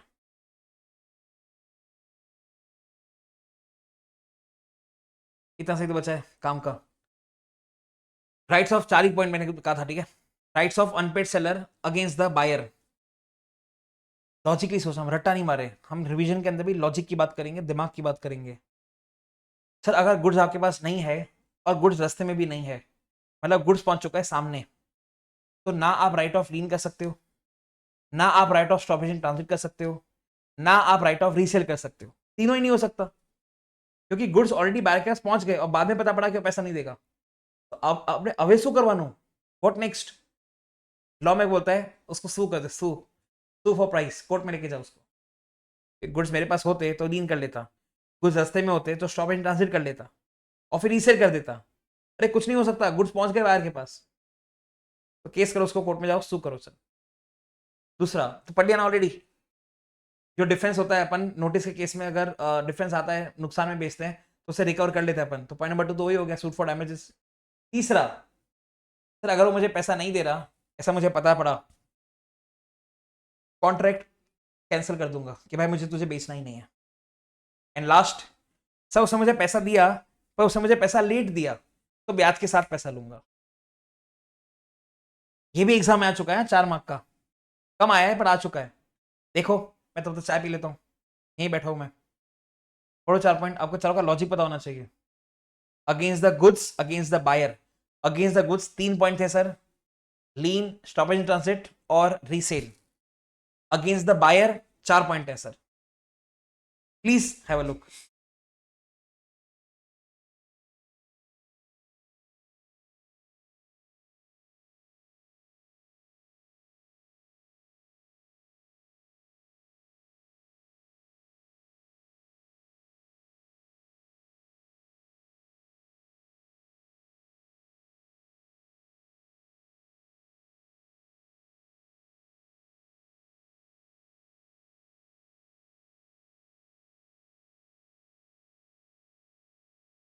मुझे तो बताना, आप भी एक्टिव होनी चाहिए एकदम, डन सर टाइप टाइप करते करते सब एक्टिव रहो। मैं सुबह 7 बजे से बोल रहा हूँ, बैंड बजी हुई है, बट स्टिल पहले कॉफ़ी पिया, 10 मिनट के अंदर चाय पिया, जिससे मैं एक्टिव रहूँ। सर 3rd पॉइंट समझा दो, अखिलेश तुझे थर्ड पॉइंट नहीं आता बिकॉज तेको तेरे सर ने, जो भी तेरे महान सर होंगे लॉ के, उसने देखो रेप्यूडिएशन का मतलब नहीं समझाया होगा। रेप्यूडिएशन का मतलब होता है कैंसिल करना, टू कैंसिल। तो अगर सामने वाला मुझे पैसा नहीं दे रहा तो मैं कॉन्ट्रैक्ट कैंसिल कर दूंगा, मतलब मैं उसको बोलूंगा भाई मुझे तुझे माल बेचना ही नहीं है, और फिर जाके किसी और को बेच दूंगा। यस अखिलेश, आपको रेप्यूडिएट का मतलब नहीं पता होगा, उसका मतलब होता है कैंसिल करना, cancel the contract before due date. Yes mister Akhilesh, are we now clear?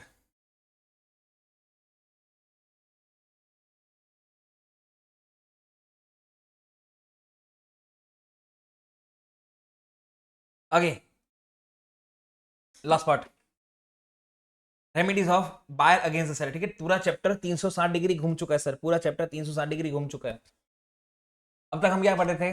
Right of unpaid seller, right of unpaid seller, right of unpaid seller. अभी क्या पढ़ रहे हैं? Right of buyer. ये कब आएगा सर? जब सेलर हगेगा। सर सेलर कैसे कैसे हग सकता है? सेलर ने बायर को माल नहीं भेजा, माल भेजा पर वो नहीं भेजा जो कहा था। ठीक है, मतलब कुछ गलत क्वांटिटी का भेजा या गलत क्वालिटी का भेजा या भेजा ही नहीं। इन सब केसेस के अंदर बोलते हैं कि सर सेलर ने हगा। अब अगर बायर हग रहा था तो सेलर को राइट मिल रहे थे, तो सेलर हगेगा तो बायर को भी तो राइट मिलेगा ना।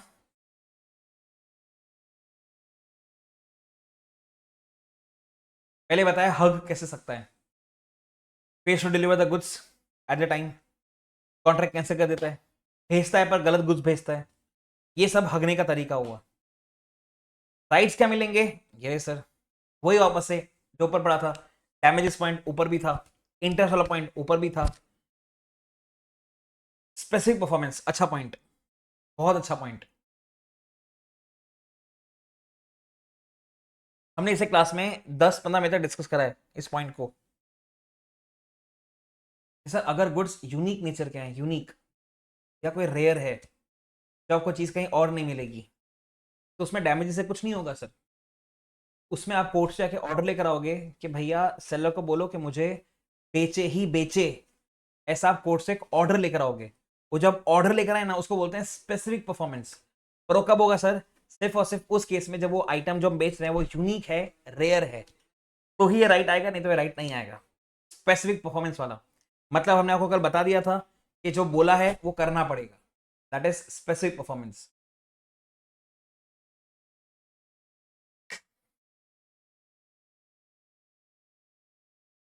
नीचे तो इजी है, डैमेज की क्वांटिटी है, तो warranty anticipated breaches of damages की बात करें, मोटा मोटी सेम ही है।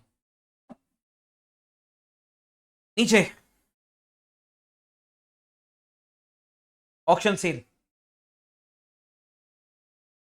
याद है क्लास में दो क्वेश्चन करे थे सर, एक टट्टी करा था अपन ने और एक बहुत ही प्यारा क्वेश्चन किया था, सर याद है?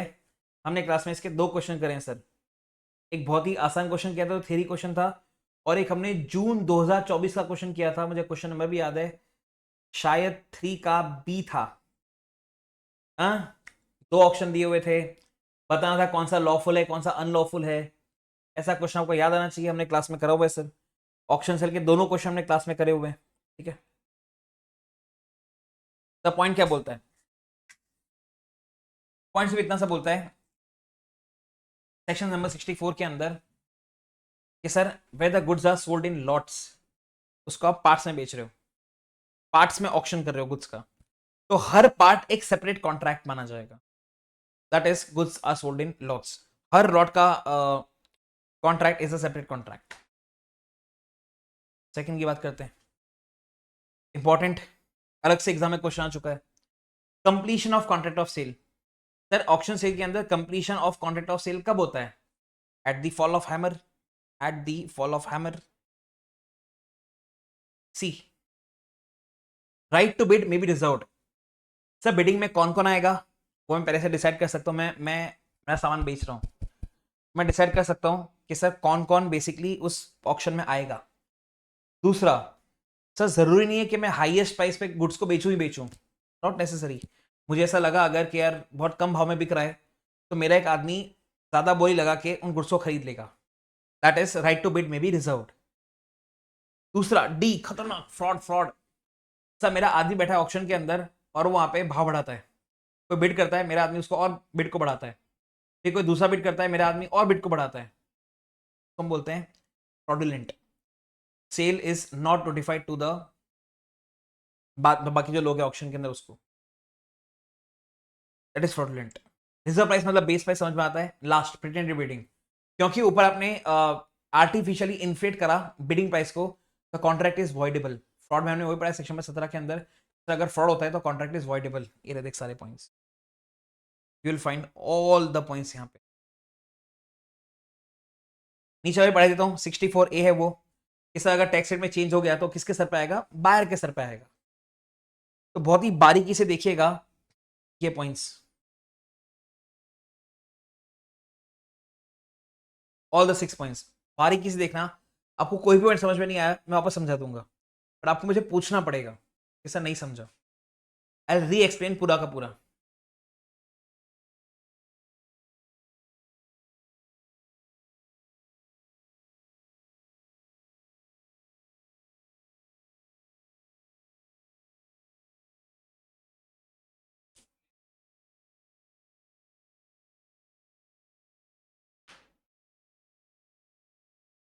हो जाए तो बताना.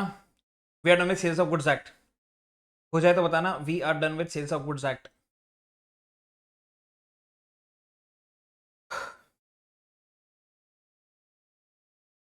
प्राइमा फेसी बोलते हैं, रोहित बोलते हैं प्राइमा फेसी क्या होता है? एट द फर्स्ट इंस्टेंस तू रस्ते से जा रहा था, ठीक है, सपोज तू कॉलेज जा रहा था, तू कॉलेज पहुंचा, कॉलेज में तुझे तेरे क्लास में एक लड़की दिखी, देखो पहली नजर में उससे प्यार हो गया, इसको बोलते हैं प्राइमा फेसी. ठीक है, देखते ही प्यार हो गया तेरे को पहली नजर में. फिर जब तूने उससे बात कही तुझे पता पड़ा कि ना हो पाई, ठीक है, ना हो पाई, दीदी बहुत मटेरियलिस्टिक है, बहुत फेक है, बहुत नाटक है, फिर तू क्या करेगा? ब्रेकअप करेगा. अब प्राइमा फेसी क्या हुआ? पहली बार पहली नजर में प्यार हो गया. रोहित समझ गया भाई? प्राइमा फेसी at the first instance. Are be clear? Yes sir. हाँ, बेवड़े ये एग्जांपल दूंगा तो क्लियर होगा ही ना. वो लड़की कुल यासिन बोलता है वो लड़की कुर्ला से थी, पता चला. अरे कुर्ला से होती तो रोहित भैया का मोबाइल चोरी हो जाता अब तक तो. रोहित भैया जूम का लेक्चर कैसे बैठते? कुर्ला से होती तो रोहित भैया का मोबाइल चोरी हो, किडनी भी चोरी हो जाता, क्या पता.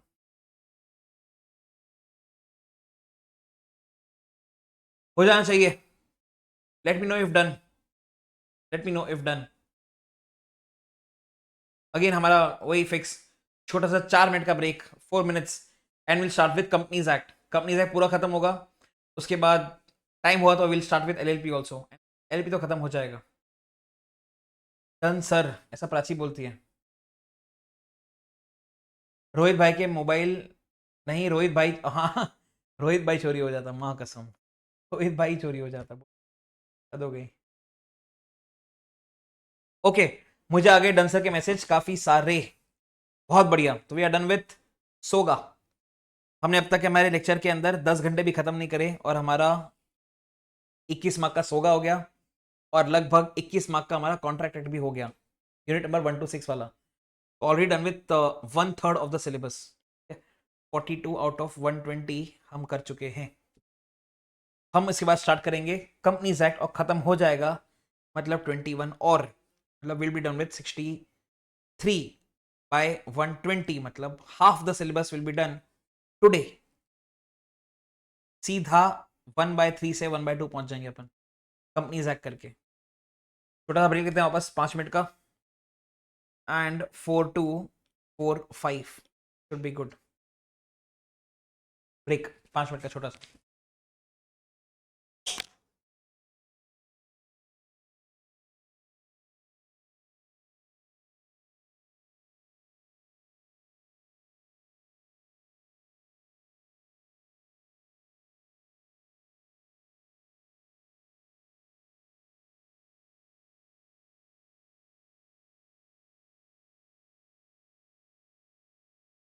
आफ्टर एक्सटेंडेड ब्रेक मस्त नीचे वापस चाय पी कर आया.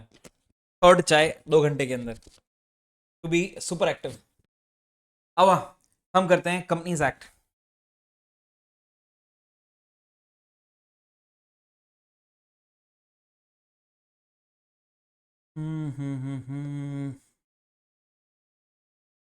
इतना कुछ कर लिया यार अपन ने, सब जगह मुझे पेन पेन पेन पेन दिख ही रहा है।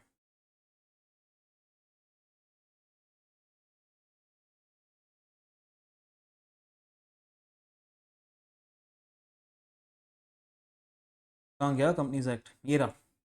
आवा सर, मैं आपको ऐसा बोल सकता हूँ, पूरे सिलेबस में अगर फ्री के कोई मार्क्स हैं तो कंपनीज एक्ट है, ठीक है, हाईएस्ट मार्क्स में से।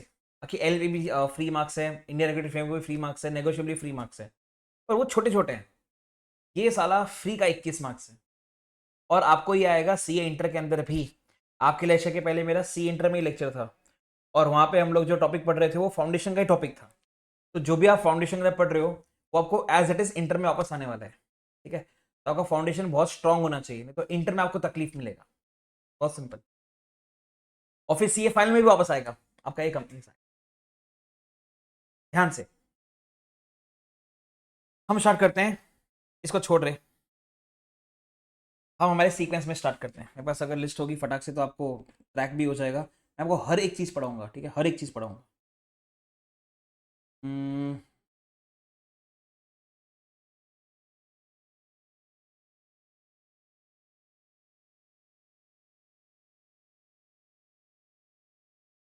मिल जा मिल जा मिल जा मिल जा। इसमें मिलेगा।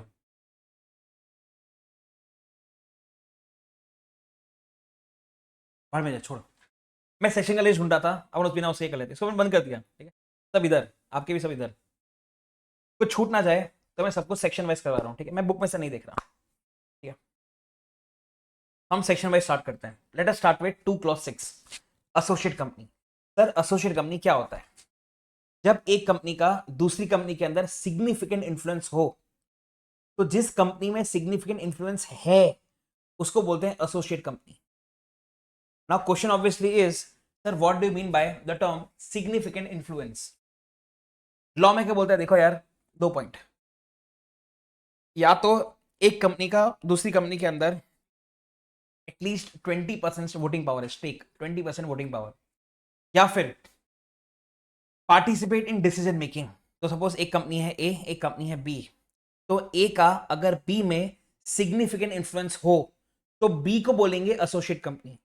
Now this significant influence basically means A का बी के अंदर 20% एटलीस्ट वोटिंग पावर है, या फिर बी में जब भी कोई डिसीजन लिया जाता है तो ए उसके अंदर टांग अड़ाता है।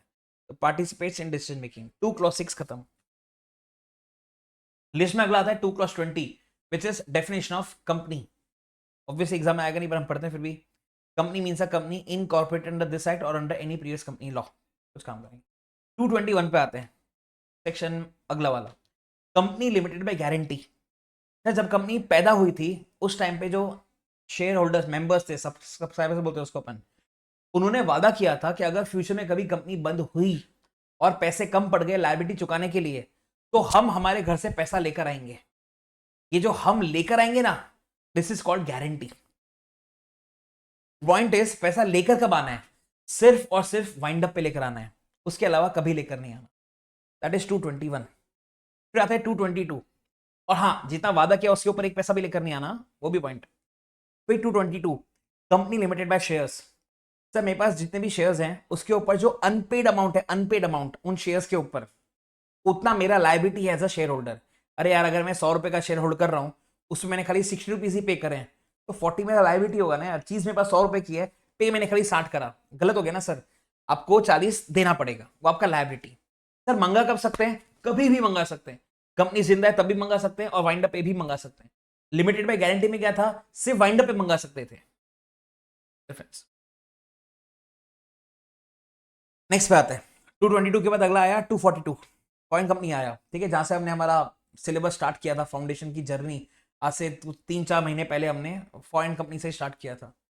आपको अगर वो दिन याद आ रहे हो तो, जब हमने क्लास में आपकी क्लास में आके बिना सांस लिए पूरा डेफिनेशन बोला था। Foreign company means a company or body corporate incorporated outside India which has a place of business India whether by itself or through agent physical authority to promote and conduct any business activity in India in other manner. ऐसा आपको याद आना चाहिए, याद कर रखना है sir. क्या सिर्फ इतना रखना है कि सर एक ऐसा कंपनी जो पैदा इंडिया के बाहर हुआ, प्लेस ऑफ बिजनेस उसका इंडिया में है, और बिजनेस एक्टिविटी भी उसका इंडिया में ही है, दोनों इंडिया होना चाहिए, सिर्फ पैदा इंडिया के बाहर होना चाहिए, तो उसको हम बोल देंगे कि वो फॉरेन कंपनी है। अब वो जो बिजनेस कर रहे हैं ना इंडिया के अंदर, it can be physically, it can be through an agent, it can be electronically, physically, by agent, by himself, कुछ भी परमिशन कॉम्बिनेशन हो सकता है, उसको हम फॉरेन कंपनी बोलते हैं। फिर 245, मेरा डायग्राम याद करना, गवर्नमेंट कंपनी वाला डायग्राम याद करना। जैसे गवर्नमेंट कंपनी मतलब ऐसा कंपनी जिसके अंदर या तो सेंट्रल गवर्नमेंट या स्टेट गवर्नमेंट या गवर्नमेंट्स या central government and state government या गवर्नमेंट्स होल्ड करता है 51% और मोर, क्योंकि बुक में लिखा है नॉट लेस देन, मतलब 51% और मोर होल्ड करना चाहिए कंपनी के अंदर। कौन होल्ड करना चाहिए? या तो सीजी या फिर एसजी या एसजीज या फिर सीजी एंड एसजी या एसजीज। तो हम बोलेंगे आपको बेसिकली कि सर आप गवर्नमेंट कंपनी है। उसमें एक पॉइंट और भी है, सर गवर्नमेंट कंपनी की सब्सिडी को भी हम गवर्नमेंट कंपनी मान लेंगे, गवर्नमेंट कंपनी की सब्सिडी को भी हम गवर्नमेंट कंपनी मान लेंगे। फिर 246 आ गया sir holding company. Holding company वो होती है जिसकी सब्सिडरी कंपनी होती है, कुछ दिमाग वाला नहीं है, होल्डिंग कंपनी हो जिसकी सब्सिडरी कंपनी होती है। फिर 242 लिस्टेड कंपनी। लिस्टेड कंपनी का मान, listed company means a company which has any of its securities listed on a recognised stock exchange. फिर सिक्योरिटीज का मतलब लिख के आ जाओ, stocks, shares, bonds, debentures etcetera. Unlisted company क्या हुआ? A company other than listed company is unlisted company. फिर आएगा 262 1% कंपनी। 1% कंपनी के अंदर हमने 11 पॉइंट करे हुए हैं, ठीक है। आपकी बुक में, बुक ओपन है आपके पास, मैं तो दिमाग से बोल रहा हूं, आप बुक में पढ़ लेना। पहला पॉइंट बोलता है ओनली 1% एज अ मेंबर। दूसरा पॉइंट बोलता है sir minimum paid up share capital no limit prescribed. तीसरा पॉइंट बोलता है नॉमिनी अपॉइंट करना पड़ेगा कंपलसरी। चौथा पॉइंट बोलता है नॉमिनी का प्रायर रिटर्न कंसेंट लेना पड़ेगा। पांचवा पॉइंट बोलता है नॉमिनी अपना नाम विड्रॉ कर सकता है। छठा पॉइंट बोलता है मैं एज अ मेंबर नॉमिनी को लात मार के निकाल सकता हूं। सातवां पॉइंट बोलता है नॉमिनी का निकलना या नॉमिनी को निकालना is not alteration of MOA. आठवां एग्जाम का क्वेश्चन 4 मार्क का, only a natural person who is a citizen of India and who has stayed 120 days or more in the preceding financial year, वही OPC के अंदर member और वही OPC के अंदर नॉमिनी बन सकता है। नेक्स्ट, आप एक साथ दो ओपीसी में मेंबर या आप एक साथ दो ओपीसी में नॉमिनी नहीं बन सकते। नेक्स्ट, माइनर कोई भी कैपेसिटी के अंदर ओपीसी से जुड़ नहीं सकता, ना मेंबर बन सकता ना नॉमिनी बन सकता। ओपीसी ना ही कन्वर्ट हो सकती है ना ही इनकॉर्पोरेट हो सकती है सेक्शन 8 कंपनी में। ओपीसी काम नहीं कर सकती नॉन बैंकिंग फाइनेंशियल इन्वेस्टमेंट वाले। खत्म, all 11 points done. Akhilesh, Yaseen और जो भी और जो मुझसे पढ़ा हुआ नहीं है, इनमें से किसी पॉइंट में डाउट है तो मुझसे पूछ लो प्लीज यार। हमने क्लास में 1.5 घंटे में पढ़ा है, 1.5 घंटे में आप लोगों ने मुझसे नहीं पढ़ा है, तो इनमें 11 में से आपको कोई भी पॉइंट में दिक्कत है मुझसे पूछ सकते हो, मैं सॉल्व कर दूंगा, जल्दी से करना। अमंग्स ऑल दीज पॉइंट्स आपको कोई पॉइंट में दिक्कत है पूछ सकते हो। अमेंडमेंट आ गया सर मॉड्यूल में ओपीसी का। क्या अमेंडमेंट आ गया बेटे, पागल हो गया तू। वेटिंग, नॉमिनी से रिलेटेड पॉइंट्स देख Akhilesh. OPC is a company, 1% company. अब कंपनी है तो परपेचुअल सक्सेशन होगा। अब ओपीसी में अगर एक ही मेंबर है और कहीं वही मर गया तो परपेचुअल सक्सेशन का क्या होगा? तो हमने क्या बोला, सर आपको एक नॉमिनी अपॉइंट करना पड़ेगा कि परछाई, जो आप मर जाओगे इंसॉल्वेंट हो जाओगे तो वो मेंबर बन जाएगा, तो नॉमिनी अपॉइंट करना पड़ेगा। नॉमिनी को अपॉइंट करने से उसका रिटर्न कंसेंट लेना पड़ेगा प्रायर, कि भाई वो नॉमिनी बनना चाहता है। हाँ अखिलेश, आर वी क्लियर? उसको आप निकाल भी सकते हो, वो निकल भी सकता है। Yes Akhilesh, are we clear? Yes sir clear.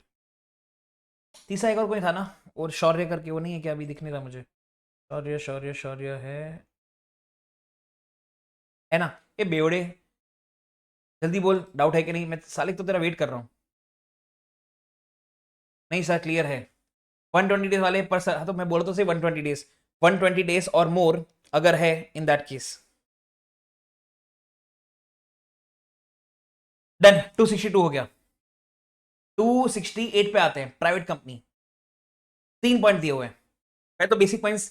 Sir private company के अंदर minimum paid share capital no prescribed. उसके बाद सर प्राइवेट कंपनी के अंदर रेस्ट्रिक्शन है ट्रांसफर ऑफ शेयर्स को लेके, लिमिट है नंबर ऑफ मेंबर्स की 200। प्रोहिबिशन है on invitation from the public to subscribe with securities, आप लोगों से पैसा उठा नहीं सकते। 3 पॉइंट डीप में जाते हैं। तो जो आप लिमिट बोल रहे हैं ना 200 मेंबर्स की, उस 200 मेंबर के लिमिट के अंदर कुछ लोग काउंट नहीं होते। जैसे जॉइंट शेयर होल्डर को अपन 1 काउंट करते हैं, कंपनी के मेंबर्स प्लस एम्प्लॉइज को हम 200 में काउंट नहीं करते, एक्स एम्प्लॉइज प्लस मेंबर्स को भी हम काउंट नहीं करते। 268 खत्म हो गया। 269 पे आते हैं, which is basically promoter. The promoter एक ऐसा आदमी, 3 पॉइंट दिया आपकी बुक के अंदर, ए बी और सी, हम एक ही बात करते हैं। Who has been named as such in the prospectus or annual return under section 92 of Companies Act, उसको हम प्रमोटर बोल देंगे। तो जिसका नाम प्रोस्पेक्टस में लिखा होगा प्रमोटर, वो प्रमोटर, या जिसका नाम एनुअल रिटर्न में लिखा होगा प्रमोटर, मतलब प्रमोटर। दूसरे पॉइंट पर आते हैं। Who controls the company whether directly or indirectly as a shareholder, director or otherwise? Her holding company अपनी सब्सिडरी कंपनी का प्रमोटर होता है, क्योंकि होल्डिंग कंपनी सब्सिडरी कंपनी को कंट्रोल करता है। तो अगर आप किसी कंपनी को कंट्रोल करते हो तो आप प्रमोटर बन जाओगे सर। हमने रतन टाटा का एग्जांपल लिया था यहाँ पे। In accordance with whose directions or instructions the board of directors are accustomed to act, मतलब habitual to act, मतलब शैडो डायरेक्टर जैसा बोल सकते हो, उसको हम प्रमोटर बोलते हैं। जिसके हिसाब से बाकी डायरेक्टर्स काम करते हैं तो प्रमोटर बोलते हैं। लास्ट पॉइंट एक और आ गया सर, अगर आप प्रोफेशनल कैपेसिटी में काम कर रहे हो तो आपको प्रमोटर नहीं बोला जाए। 271 पब्लिक कंपनी। पब्लिक कंपनी वो कंपनी जो प्राइवेट कंपनी नहीं होता, और उसके अंदर और 2-3 पॉइंट्स हैं अच्छे अच्छे। Minimum members 7, maximum unlimited, minimum directors 3, minimum period of share capital no limit, subsidiary of a public company, सारे पॉइंट्स हो गए sir. 272 PFI, public financial institution. तो पीएफआई की एक लिस्ट दे रखी है कि भाई ये पीएफआई है, ओके है, रट्टा ही मानना पड़ेगा यहाँ तो। LIC, IDFC, UTI, any other. आखिरी वाले एनी अदर के अंदर विद कंसल्टेशन ऑफ आरबीआई है, क्योंकि हम पैसे की बात कर रहे हैं। रिपीट करता हूं, हमारे पास पीएफआई का एक लिस्ट दे रखा है sir, LIC, IDFC, UTI, any other. नीचे वाले एनी अदर के अंदर आरबीआई का अप्रूवल है, ठीक है, बस इतना सा ही फर्क है। ओके, एक और पॉइंट लिखा हुआ है, पीएफआई बनने के लिए कंडीशंस हैं। आपको इनकॉर्पोरेट होना पड़ेगा किसी सेंट्रल स्टेट एक्ट के अंदर, या फिर और आप एक गवर्नमेंट कंपनी होनी चाहिए, तो आप पीएफआई के लिए क्वालिफाइड है। ओके, नेक्स्ट 272 के बाद कौन सा आएगा? 285 क्या? देख चेक कर, 272 के बाद सीधा 285 ही है ना, चेक कर एक बार। हाँ, स्मॉल कंपनी मतलब ऐसा कंपनी जो पब्लिक कंपनी नहीं है। स्मॉल कंपनी मतलब ऐसा कंपनी जो पब्लिक कंपनी नहीं है, जिसका paid up share capital is up to 4 crore, 4 से ज्यादा नहीं होना चाहिए। फ्यूचर में उसको अपन 10 कर सकते हैं फ्यूचर में, अभी इट इज 4। तो paid up share capital not exceeding 4 खोखा, एंड टर्नओवर नॉट एक्सीडिंग 40 खोखा। फ्यूचर में अपन 40 को 100 तक ले जा सकते हैं, अभी लेकर नहीं गए, अभी इट इज 4 and 40, उतना ही उससे कम होना चाहिए, अभी तो आपको स्मॉल कंपनी बोलेंगे ना, छोटा छोटा। फिर एक्सेप्शन दे रखे हैं कि सर अगर आप किसी स्पेशल एक्ट में पैदा हुए हो तो आप स्मॉल कंपनी नहीं हो सकते, अगर आप सेक्शन 8 कंपनी हो तो आप स्मॉल कंपनी नहीं हो सकते, अगर आप होल्डिंग सब्सिडरी कंपनी हो तो आप स्मॉल कंपनी नहीं हो। May 25 के अंदर ही 3 मार्क का क्वेश्चन आया था इस टॉपिक से। 287 subsidiary company. Sir subsidiary company का मतलब ऐसा कंपनी जिसके अंदर होल्डिंग कंपनी कंट्रोल करता है composition of board of directors, या फिर होल्ड्स और controls more than 1/2 of total voting power either at its own और टुगेदर विद वन और more of its subsidiary companies. हमने बुक में इसके 4 डायग्राम बना रखे हैं। अभी के लिए बारीकी वाला पॉइंट क्या है सर, गवर्नमेंट कंपनी के अंदर हम देखते हैं 51% और मोर, होल्डिंग सब्सिडी के अंदर हम देखते हैं मोर देन 50%, फर्क है ना दोनों में। या तो आप होल्ड कर रहे हो सब्सिडरी के अंदर, या आपकी सब्सिडरी होल्ड कर रही है उस सब्सिडरी के अंदर, दोनों ही केस के अंदर वो आपका सब्सिडरी माना जाएगा। तो आइदर एट इट्स ओन और टुगेदर विथ वन और मोर ऑफ इट्स सब्सिडरी। हम आ गए सेक्शन 2 खत्म भी हो गया, माँ कसम 292 पर आ गए। 17 सेक्शन खत्म हो गए, शायद 17 शायद। अनलिमिटेड कंपनी, एक ऐसा कंपनी जिसके अंदर मेंबर्स की लायबिलिटी पे कोई लिमिट नहीं है, पर क्रेडिटर्स डायरेक्टली पैसा मेंबर से नहीं मांग सकता। कंपनी का वाइंड अप होगा, लिक्विडेटर अपॉइंट होगा, वो असेट बेचेगा, लायबिलिटी चुकाएगा, फिर भी पैसे की जरूरत पड़ी, अगर कम पड़ गया तो मेंबर्स को बोलेगा पैसा लाओ, जिसके लिए मेंबर को अपना घर भी बेचना पड़ सकता है। मतलब कंक्लूजन ये, क्रेडिटर सीधा मेंबर से पैसा नहीं मांग सकता। सेक्शन 3 फॉर्मेशन ऑफ कंपनी, वही जो हमने अब तक पढ़ा। ओपीसी के अंदर minimum director 1, minimum member 1, maximum member 1। Private company के अंदर minimum member 2, maximum member 200, minimum director 2। Public company के अंदर minimum member 7, maximum member no limit, minimum director 3। Section 4 contents of MOA, एक सीए था, वो सीए रो रहा था क्योंकि उसकी लायबिलिटी बढ़ गई थी, जिसकी वजह से उसका नाम खराब हो गया था। तो पढ़ा है अपन ने। सी कैपिटल क्लॉज, आपकी कंपनी का ऑथराइज्ड शेयर कैपिटल कितना है और उसका breakup, number of shares into face value पर शेयर। ए एसोसिएशन क्लॉज, कंपनी के इनिशियल सब्सक्राइबर्स कौन थे, मेंबर्स कौन थे। सर बिलाल का माइक ऑन हो गया, कोई बात नहीं, मैं ऑफ कर देता हूँ, इट्स ओके, मैं म्यूट ही कर देता हूँ सबको। ओके कोई बात नहीं।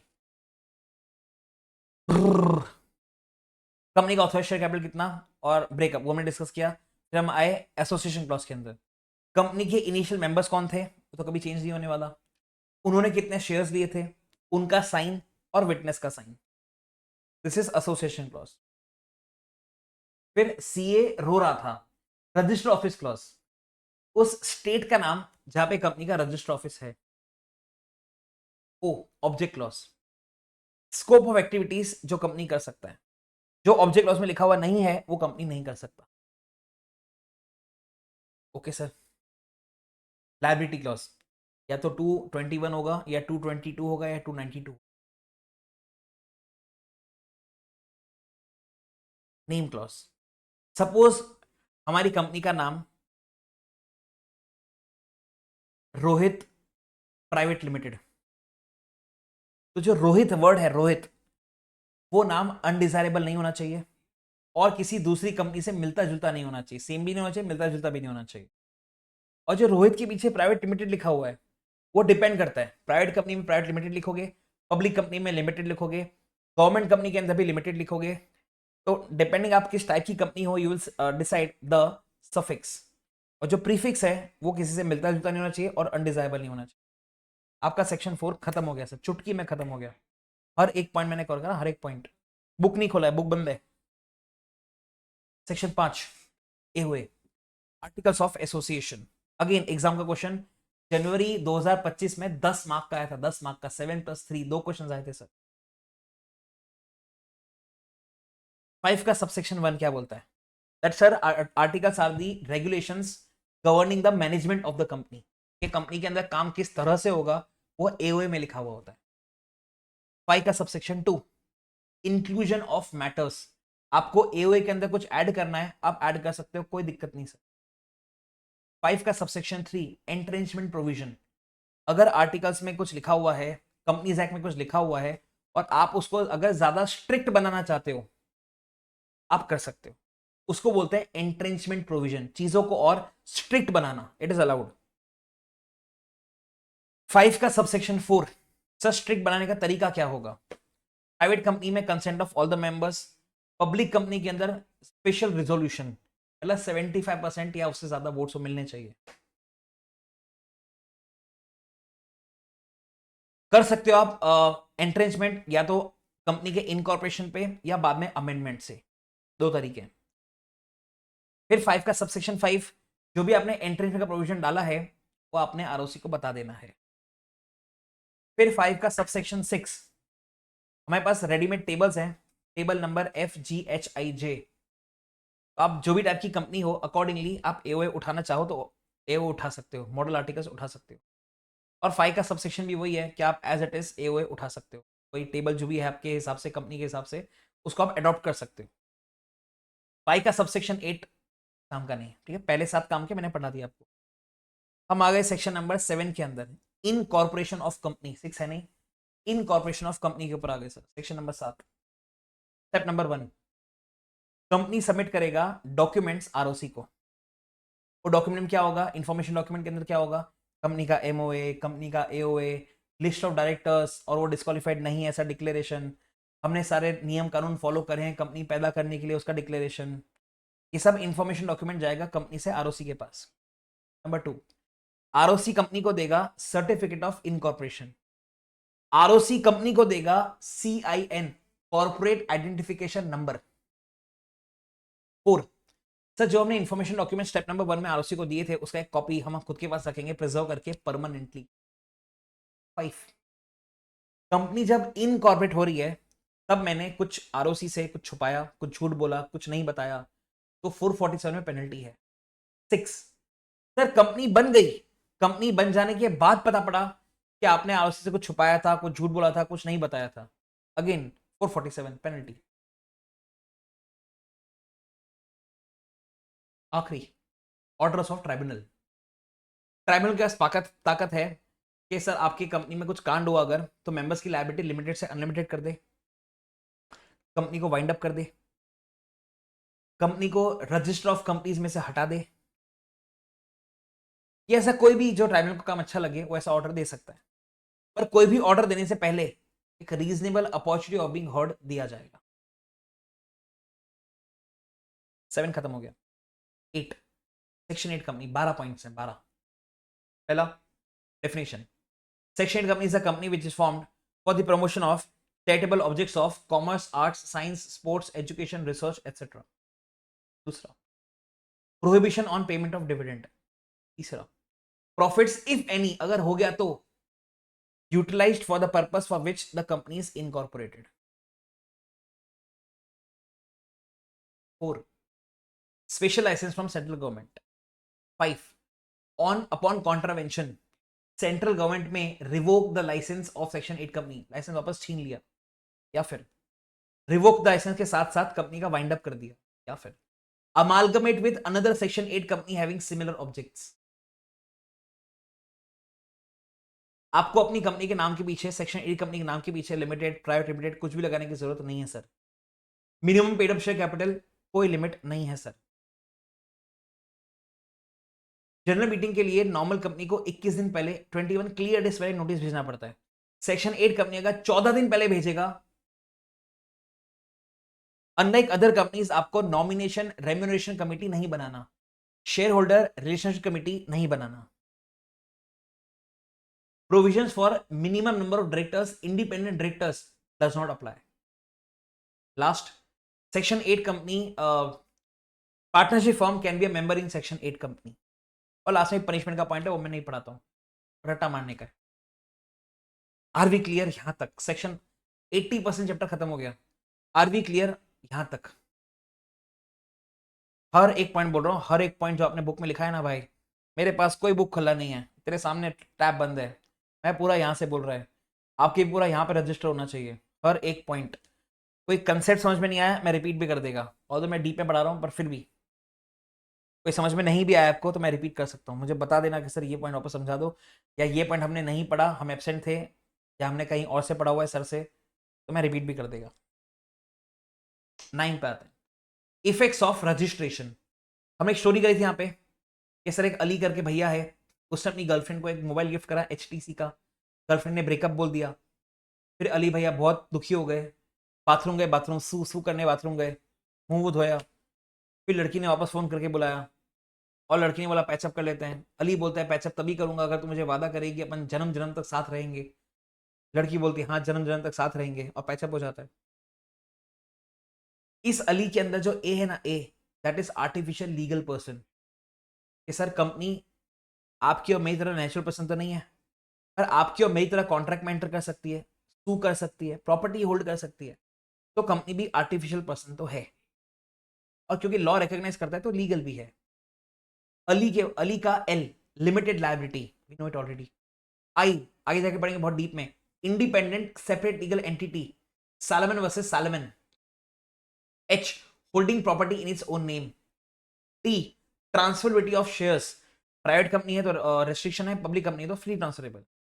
सी, common seal, common seal point अच्छा है सर, कॉमन सील ऑप्शन हो चुका है 2015 से। अगर आपकी कंपनी में कॉमन सील नहीं है तो साइन करेंगे या तो 2 डायरेक्टर्स, या फिर कंपनी सेक्रेटरी है तो director and company secretary. Sue, can be sued. And last, perpetual succession, अगर कंपनी के सारे मेंबर्स की डेथ हो जाती है, सारे मेंबर्स, तो भी कंपनी नहीं मरेगा सर, उनके लीगल हेयर्स मेंबर्स बन जाएंगे। मतलब मेंबर्स में कम and members may go, but company goes on for ever, perpetual succession हो गया। 9 डन। 10 ठीक है, नहीं सर्विस में आपके कुछ काम का, सीधा आएगा आई गेस 455, डोरमेंट कंपनी आएगी। निधि कंपनी सिलेबस में नहीं आपके, ठीक है, म्यूचुअल बेनिफिट कंपनी, निधि कंपनी नहीं है सिलेबस में आपके, 1-2 लाइन दी हुई है खाली, वो पढ़ लिया बहुत हो गया। 455 पर आगे सर, गवर्नमेंट कंपनी। सर एक ऐसा कंपनी जो बना है किसी फ्यूचर प्रोजेक्ट के लिए, या फिर कोई असेट होल्ड करने के लिए, या फिर कोई इंटेलेक्चुअल प्रॉपर्टी होल्ड करने के लिए, या फिर जिसका कोई एंड जिसका कोई सिग्निफिकेंट अकाउंट ट्रांजेक्शन नहीं है।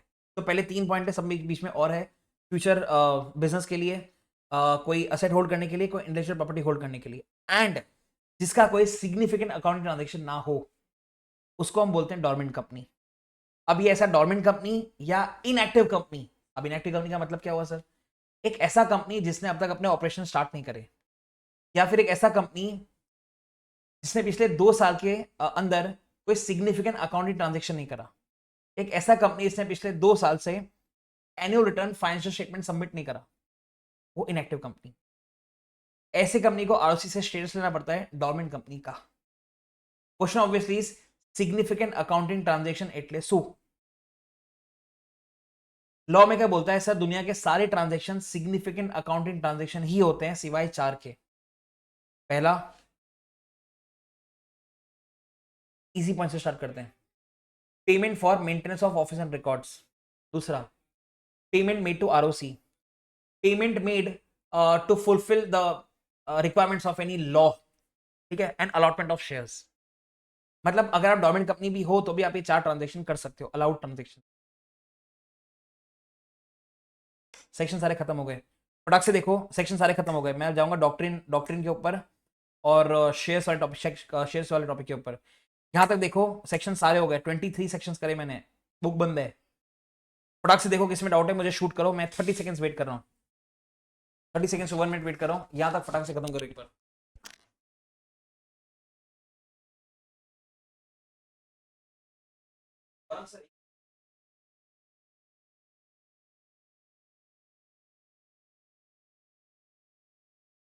अबे क्या कर रहे हो, एक डाउट नहीं है, एक डाउट नहीं आया, एक, मुझे लगा था 4-5 डाउट आएंगे साले, एक डाउट नहीं आया, हद हो गई।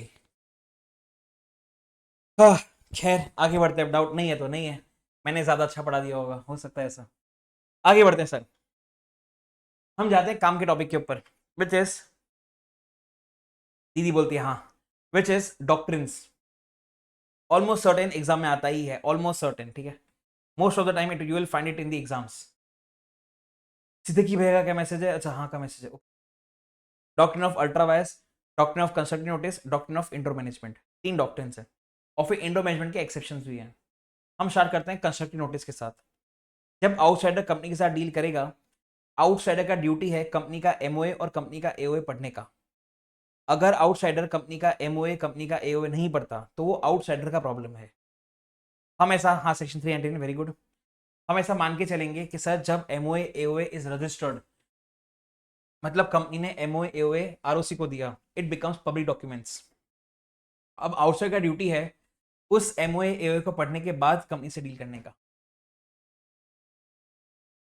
इंडो मैनेजमेंट, सर कंपनी के बाहर वाले को नहीं पता हो सकता कंपनी के अंदर 4 दीवारी के अंदर क्या चल रहा है, and outsider is not deemed to know the internal functioning of the company. वो तो एमओए पढ़ेगा एज पर हिज ड्यूटी, और ऐसा मान के चलेगा कि सब कुछ एज पर एमओए हो रहा है, और अगर नहीं हो रहा तो कंपनी का प्रॉब्लम। आपकी बुक में लिखा हुआ है सेकंड पैराग्राफ के अंदर last line, the company's internal affairs are company's problem, ऐसा हमने मार्क भी करा हुआ है बुक के अंदर।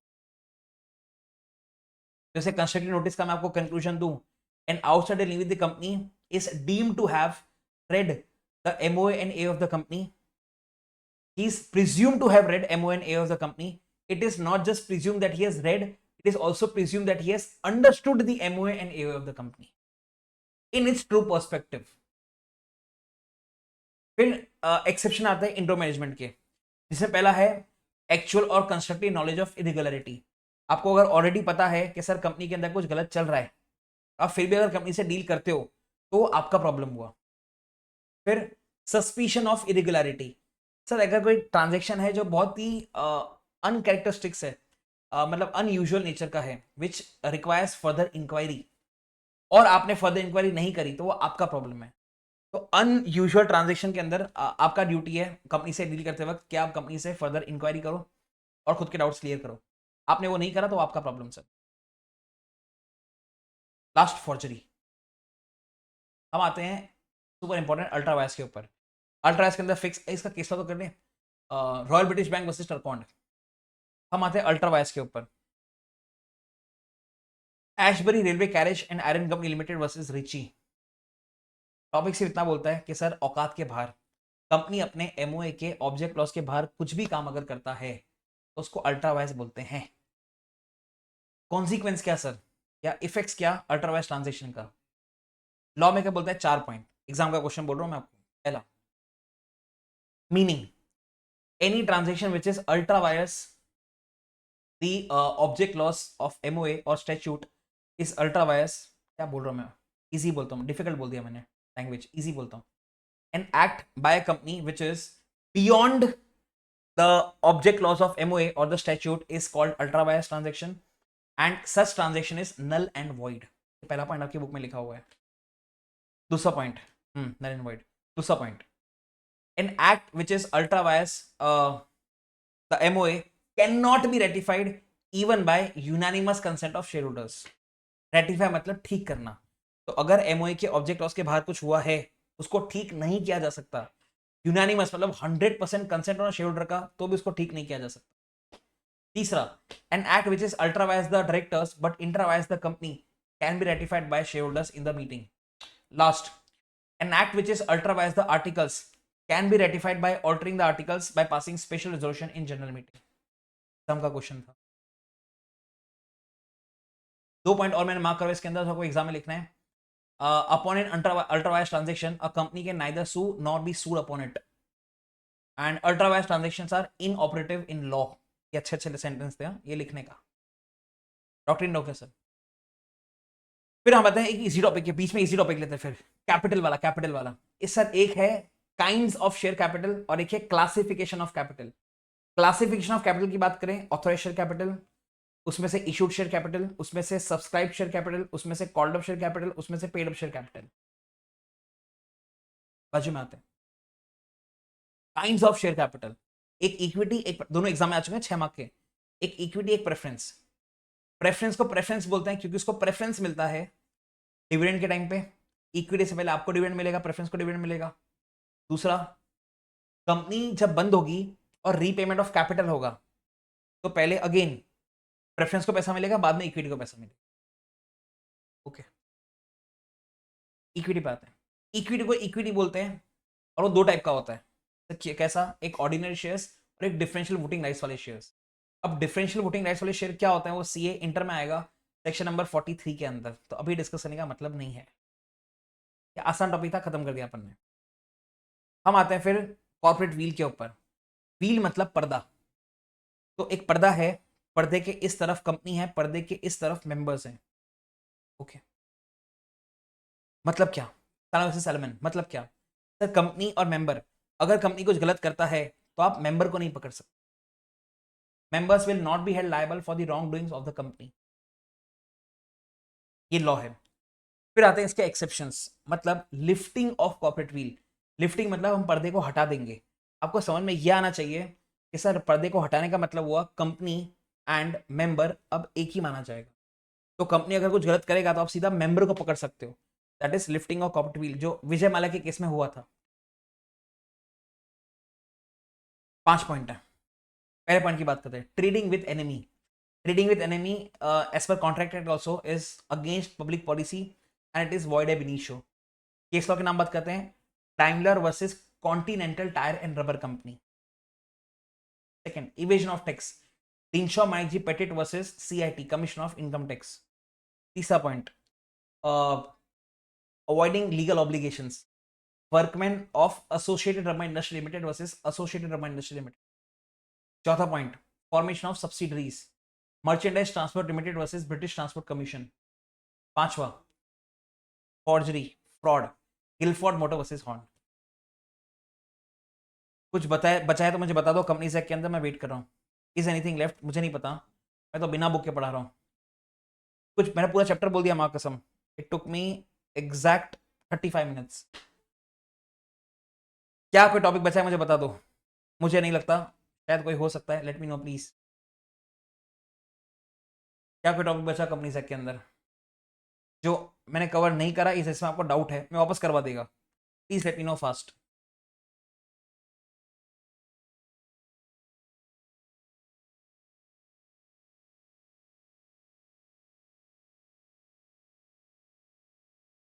डॉक्ट्रिन हो गया, कैपिटल हो गया, सेक्शन सारे हो गए, कॉर्पोरेट व्हील हो गया, कुछ बचा क्या?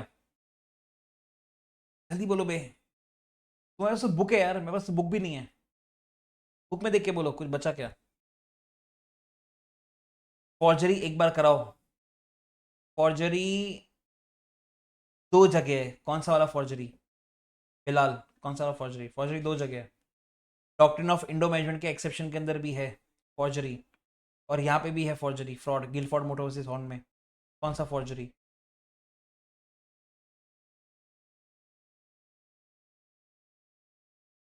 इंडो मैनेजमेंट वाला। अच्छा देख, अगर किसी कंपनी का कोई आदमी किसी के साथ फ्रॉड करता है, फॉर्जरी मतलब फ्रॉड, कंपनी का कोई आदमी अगर किसी आउटसाइडर के साथ फ्रॉड करता है, तो आउटसाइडर ऐसे नहीं बोल सकता कि मेरी क्या गलती, कंपनी की गलती, कि कंपनी के अंदर फ्रॉड है। अरे भाई, अगर वो तेरे साथ फ्रॉड है तो कंपनी के साथ भी तो फ्रॉड है। तो आपको अगर सू करना है तो आप सू कंपनी को नहीं कर सकते, जिसने आपके साथ फ्रॉड किया ना उसको सू कर सकते हो। And hence company is not liable, जिसने फ्रॉड करा ही इज लायबल। बुक में दिया ना केस, आपको मिल जाएगा, Ruben versus Great Fingall Consolidated. Yes mister Bilal, are we clear?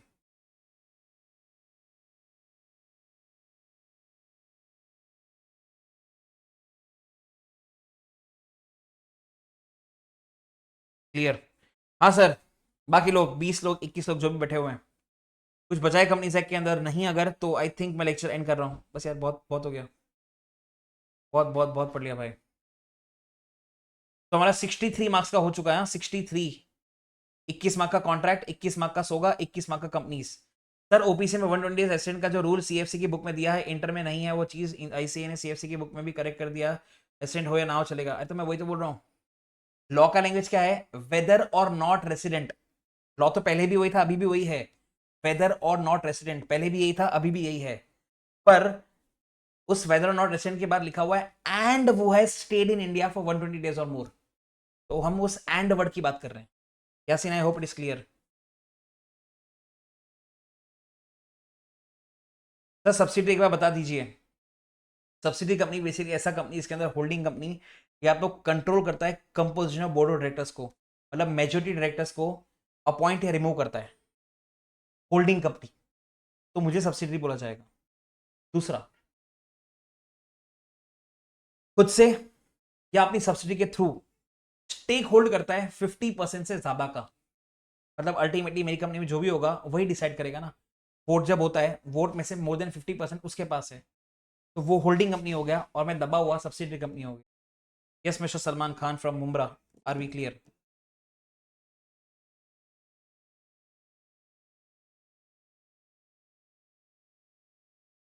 Yes sir, ठीक है।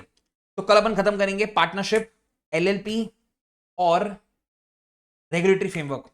कल सैटरडे अपना लेक्चर होगा, संडे अपना लास्ट लेक्चर होगा। कल हम 3 टॉपिक कवर करेंगे, partnership, LLP and regulatory framework. और लास्ट क्लास के अंदर अपन करेंगे बाद में बचाओ सब कुछ, यूनिट नंबर 7, 8, 9 कॉन्ट्रैक्ट का और नेगोशिएबल। यासिन, गवर्नमेंट कंपनी को डायरेक्टली होल्ड करेंगे तभी सब्सिडी मानेंगे या इनडायरेक्टली नहीं मानते ना? गवर्नमेंट कंपनी को डायरेक्टली होल्ड करेंगे। यासिन बोल एक बार बोल के मैं अनम्यूट करता हूँ तेरे को। बाकी लोग जा सकते हैं, वी आर डन। मैं कुछ पढ़ा नहीं रहा हूँ, बाकी लोग जा सकते हैं। अनम्यूट करता हूँ एक बार। बोलना एक बार क्या बोल रहा है, शायद क्लैरिटी आ जाएगी। हाँ, मैं आज का कल का दोनों का साथ में भेज रहा हूँ, अभी का भी भेज रहा हूँ। यासिन भाई बोल, शायद तेरी आवाज आए मुझे, शायद पता नहीं। नहीं, तेरी आवाज नहीं आ रही। अरे यार, एक काम करना, मुझे व्हाट्सएप करना, व्हाट्सएप। तो मैं वॉइस नोट से क्या क्लियर कर पाऊंगा, तो समझ पाऊंगा तो क्या बोलना की ट्राई कर रहा है। तेरे पास आई थिंक मेरा नंबर है, नहीं है तो मैं फिर भी लिख देता हूँ यहाँ पे, तो मुझे मैसेज कर सकता है।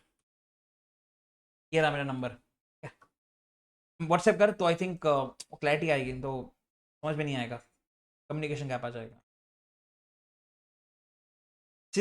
मुमरा वाले भाई मैसेज कर, व्हाट्सएप कर, मैं 24 घंटे अवेलेबल व्हाट्सएप पे, व्हाट्सएप कर, ठीक है।